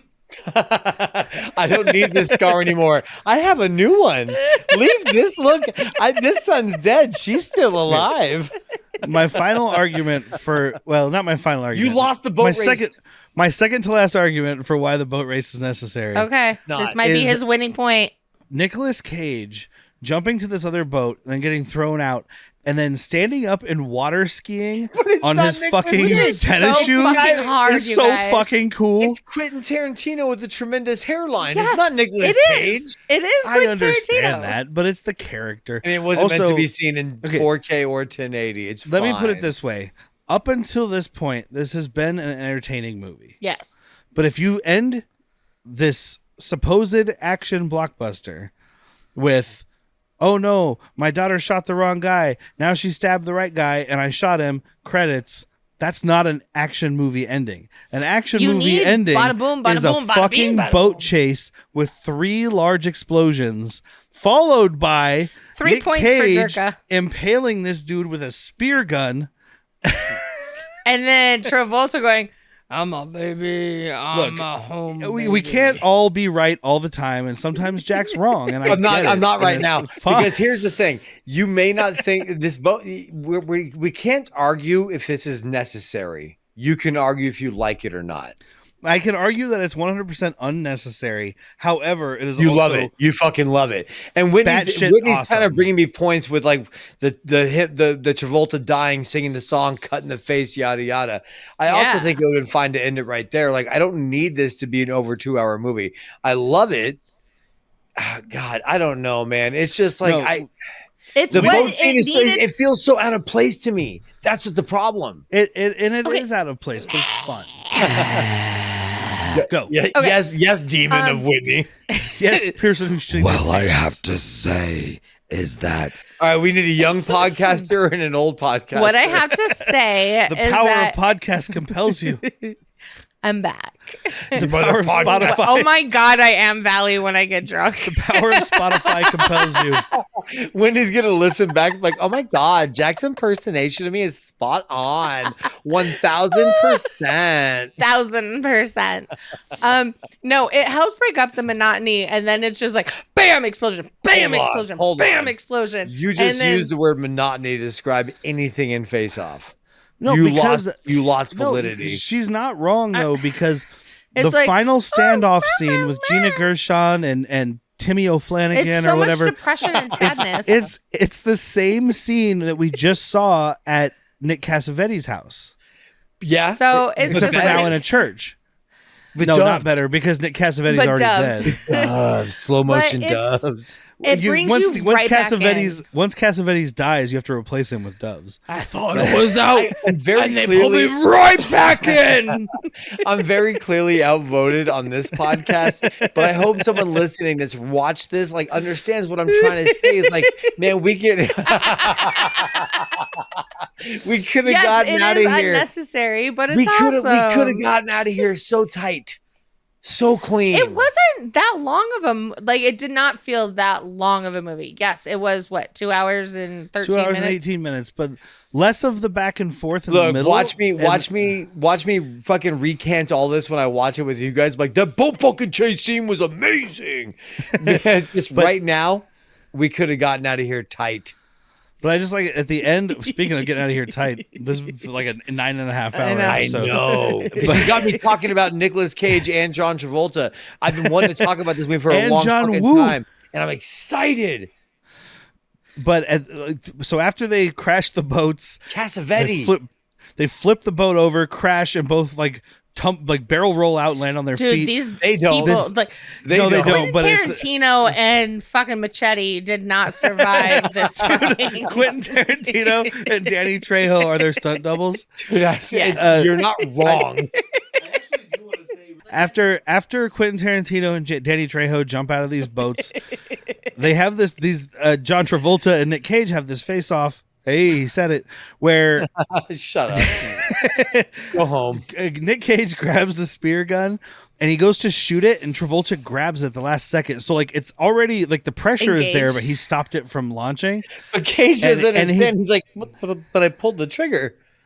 I don't And he's, get it. that's the annoying part. The boat I love. Him pulling the trigger over and over. I'm like, yeah, you pulled it, dude.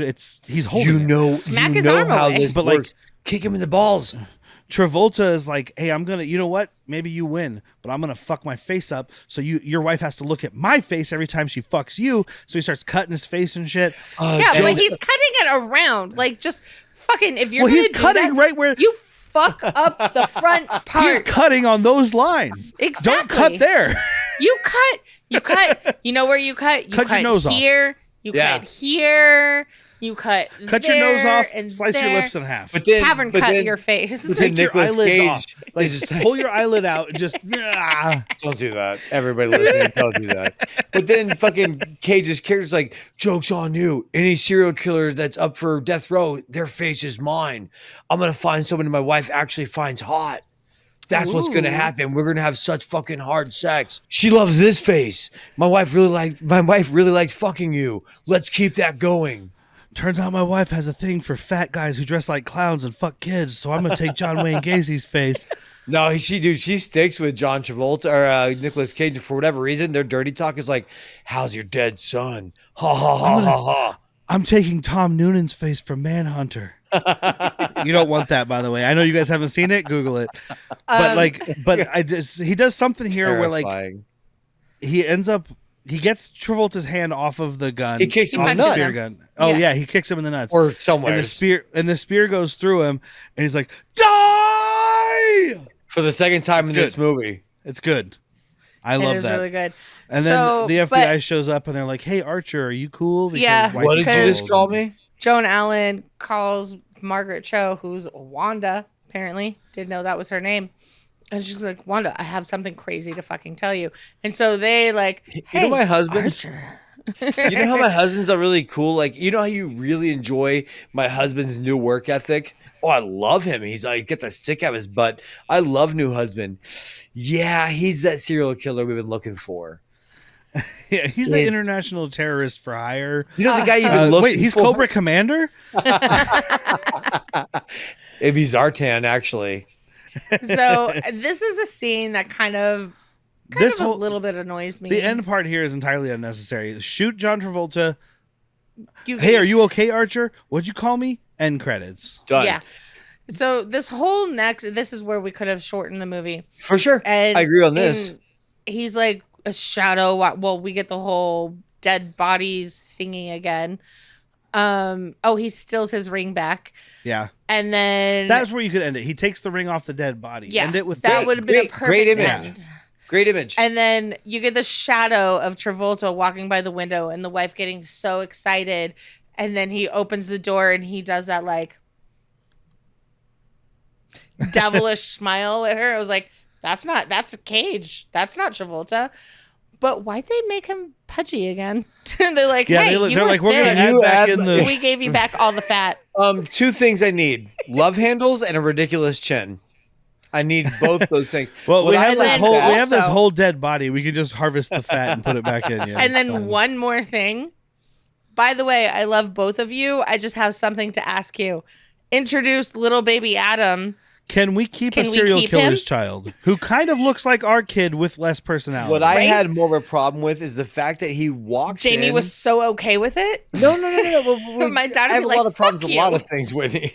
But like he walks in, him being John Travolta, walks in and has a long moment with his daughter and his wife, and he's like, "Hey, come here." So did he walk up to the door and he's like, "I'm gonna have a really hard moment with my fucking family. Yeah. Stand outside by the door. Shut the fuck up. Don't make a motion. Just stand there quietly. You I'm wait. gonna- yeah. And also, if they don't want you to be with us, Too bad. I'm the boss. no, we're gonna send you back." No, he didn't tell him that part. He's like, wait outside. I'm going to talk with them, and then we'll bring you in. If they said no, he would have just been like, oh, okay, and walked out and just capped that kid. Do you know what a trial run Oh. is? Do you know what a trial run is? Because if it goes bad, you're dead. Right? You know what's funny? That's the only part. But I'm sorry. I know you're about to talk, No, go husband. ahead. This is where I knew it was Hans Zimmerman, right? Hans Zimmer. Hans Zimmer. Because the On music, Zimmer, man. my eyes were fucking flooding. I didn't of have the course. Bernie nose. Oh, no Not a hot Bernie nose. nose. No Bernie Also, nose. I would vote for Just Bernie the- Nose. Just Bernie the eyes Nose were crying 2028 because the or whatever. music was like getting me involved, and I was like, "Oh!" But then I'm Yeah. like, "This is dumb. It's not Well- dumb." And like, They're trying Yeah, to you. close I can see pockets. Hans Zimmer's music moving you pre, like switchboards. Yeah. He was one of the first people to really do heavy electronic, and that's not this movie. This No. movie is composed. Yeah. Yeah. I mean, like I'm- you saw both them there Dune movies. Sure. That music is great, but it's not gonna make you cry. No, it's not. There's He's something no Randy about like an Newman. actual string. Hey, Randy Newman made your wife You- cry. Only in one movie. took my face, and now I'm gonna take his And do you know why? Yeah, I am. Because his voice was not on the song. I know, but I'm always gonna throw that back at you. I know Oh, you They will. call me Castor Troy. Because I was with you you. can suck when we my watched tongue with joy. I made a sex sandwich with your wife and your sister. I went inside and you know I had to fist her. Ooh. Wow. Oh Looks man, like I heard you say cum sister, change. what and else I was rhymes like, if with he sister, doesn't, man? I heard you say sister, and I was like, if he doesn't say fister, I am. But so that's the end of the movie. So we'll do. It's Mental Health Month. I can't remember what we've done this month so Look, far. We've been all over the start. place. I'll start. Recommendations and thumbs. I'm going to give it all because I did just argue about the boat race, right? Or the boat Yes, you chase. did. I You am did. going to give this 3 thumbs, 5 stars, all the recommendations because of that. It's so much fucking fun to talk about with your friends. Yeah. I'm glad that everybody in this fucking podcast right now thinks this is a great movie. But what's fun about it is when somebody thinks it's a bad movie, it's like, show your work, dude. And they Yes. can be right, though.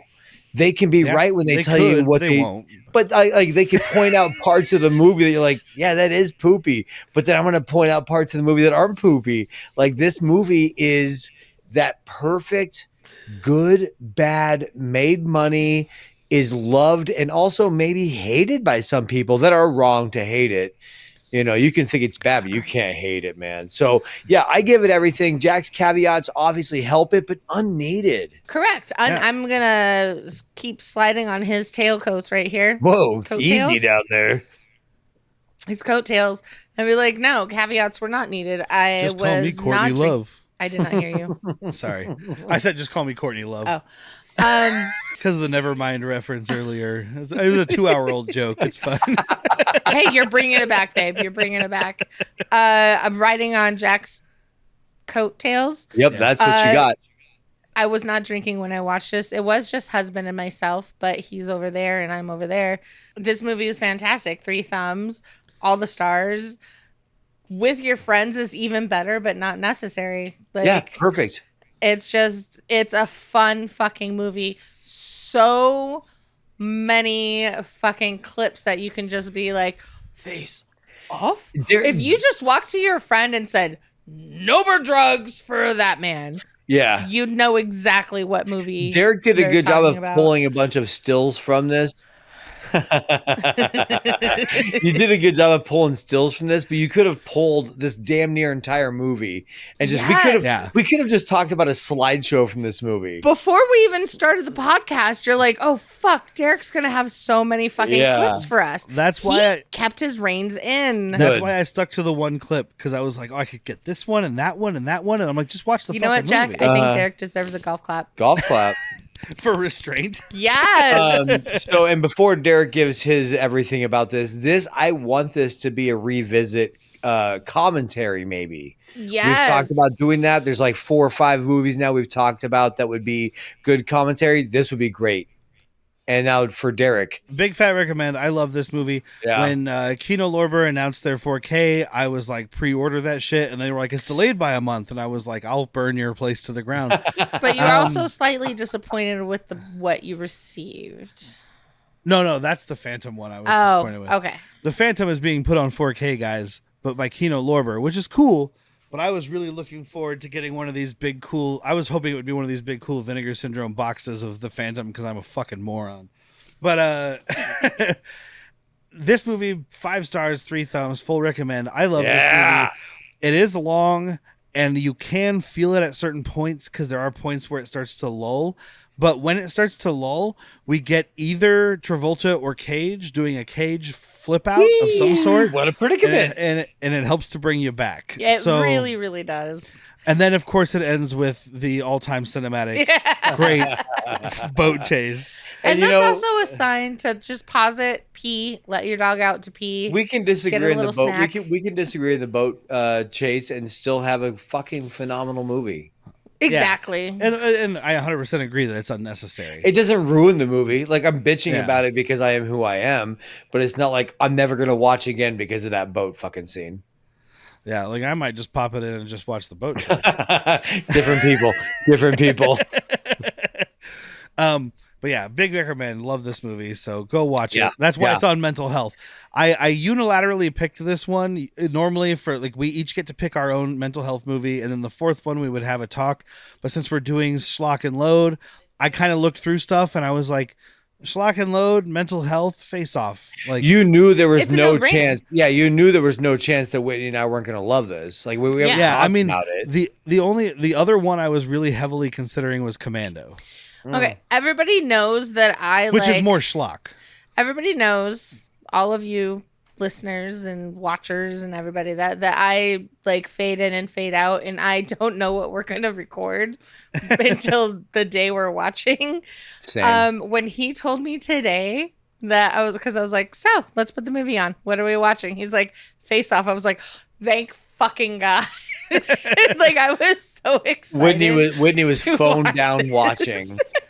Well, My phone was off, like not off, but on silent, set to the side, just completely ignore everybody. Yeah. Well, I'm glad you had a good time because our next episode for June, which will be the kickoff of our superhero spectacular, Nice. is 1997. Ow! Steel with Shaquille O'Neal. Oh man, you got to get a deep I voice. don't know and this everything's movie. gonna be okay. All you got to do, Whitney, is get your voice real deep down like this. That's all you got to do. Turns out, wife, you don't know this movie. Oh God, are you okay? What just happened right there? I swear to God, your wife just had mogwais in her throat, and somebody got them fucking wet or fed them after midnight. No, That it was disgusting. It was the demon the dogs foamies. from Ghostbusters. There is no demon dogs. There was only Zool. And Zool is in Whitney's throat. All right. Who brought a dog to the party? We'll have to talk about that one day. We went you guys long, like dude. that. We went long because we fucking love this movie. We did go long. I'm Yes, sorry. but we won't love next week's movie, which is Steel, which Whitney doesn't know and she shouldn't know, but she will soon, and then she'll forget about it. So lucky her. Here's hoping. Because I can't. So Steel Here's from 1997 is not streaming for free anywhere right now. It is available on Amazon and Apple for $4 to rent, $10 to buy. Just rent it if you want to watch it. If you really want to watch it, you can rent it. You can hear us talk about it. So Also, just if you don't know like an episode because you don't know the movie, give one of those movies a shot, because generally Jack and I have a lot of fun talking all the shit about that fucking movie. They're fun with caveats, dude. They are. There's a lot of people I've talked to, not a lot, but a decent amount of people who are like, well, or I've heard only want to listen to the episodes where they've seen the movie or whatever. There's a reason that you shouldn't have seen some of these. Yeah.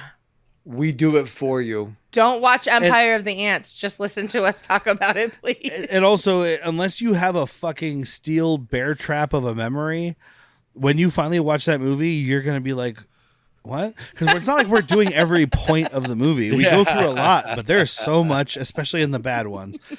And don't forget, guys, we have a Patreon if you want more content from Bad Movies, Worst People. This might be the longest we've gone without mentioning it.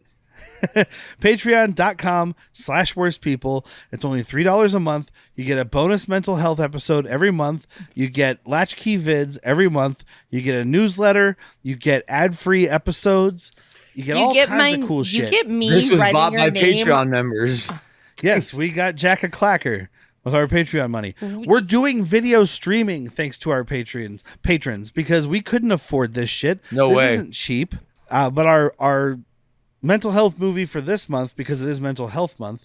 Usually, like last year, we picked something where I was just like, this is an amazing movie. It's the super mental health.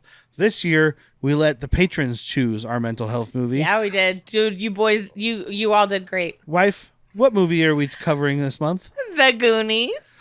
The Goonies from 1985. Jack's doing the truffle shuffle if you're not on video. Oh, I missed it. Because I was looking at the camera. I missed. Oh, I'll do it. But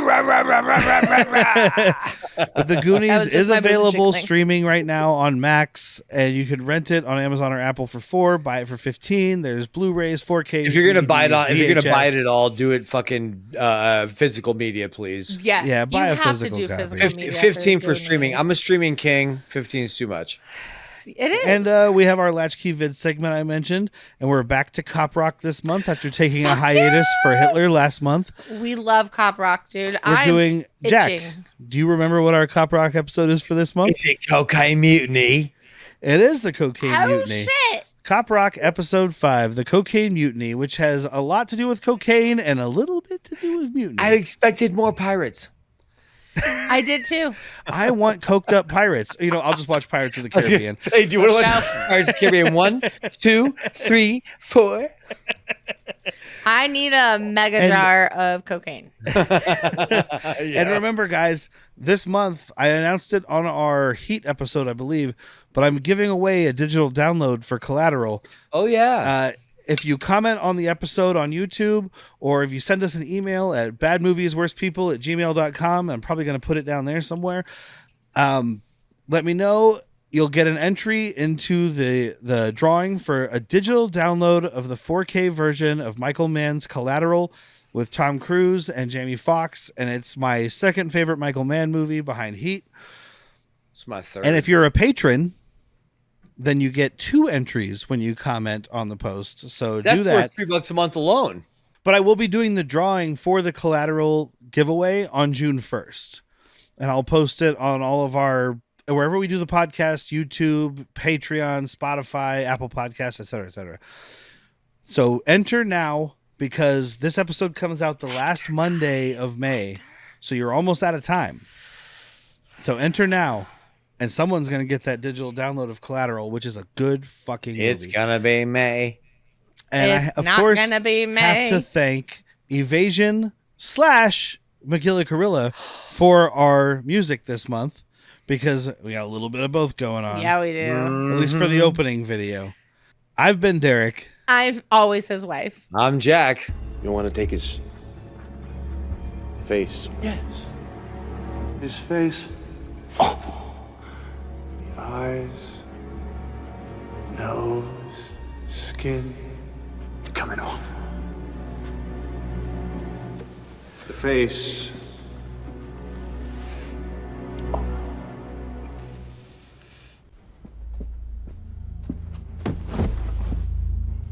No more drugs for that man.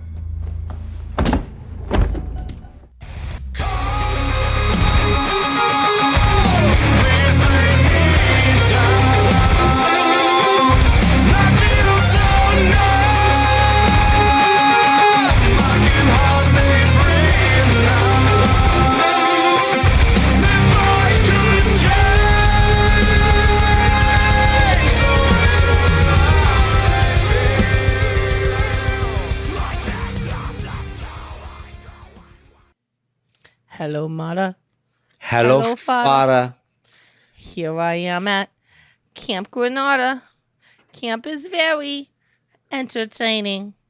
And they say we'll have some fun if it stops raining. All the counselors hate the waiters. And the lake has alligators. You know You so much remember more of that Jeffrey song Hardy.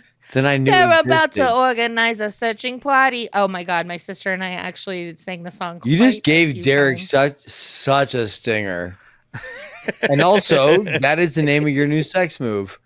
Ooh, last night I gave Derek such a stinger. Oh, sorry. I don't Oh my like that. God, last night I gave Derek such a stinger. Oh, Would you you made me believe so it? mad. I'm gonna need someone to Yeah. hand feed me Valtrex if she gives me a stinger, dude. No, the doctor is wrong.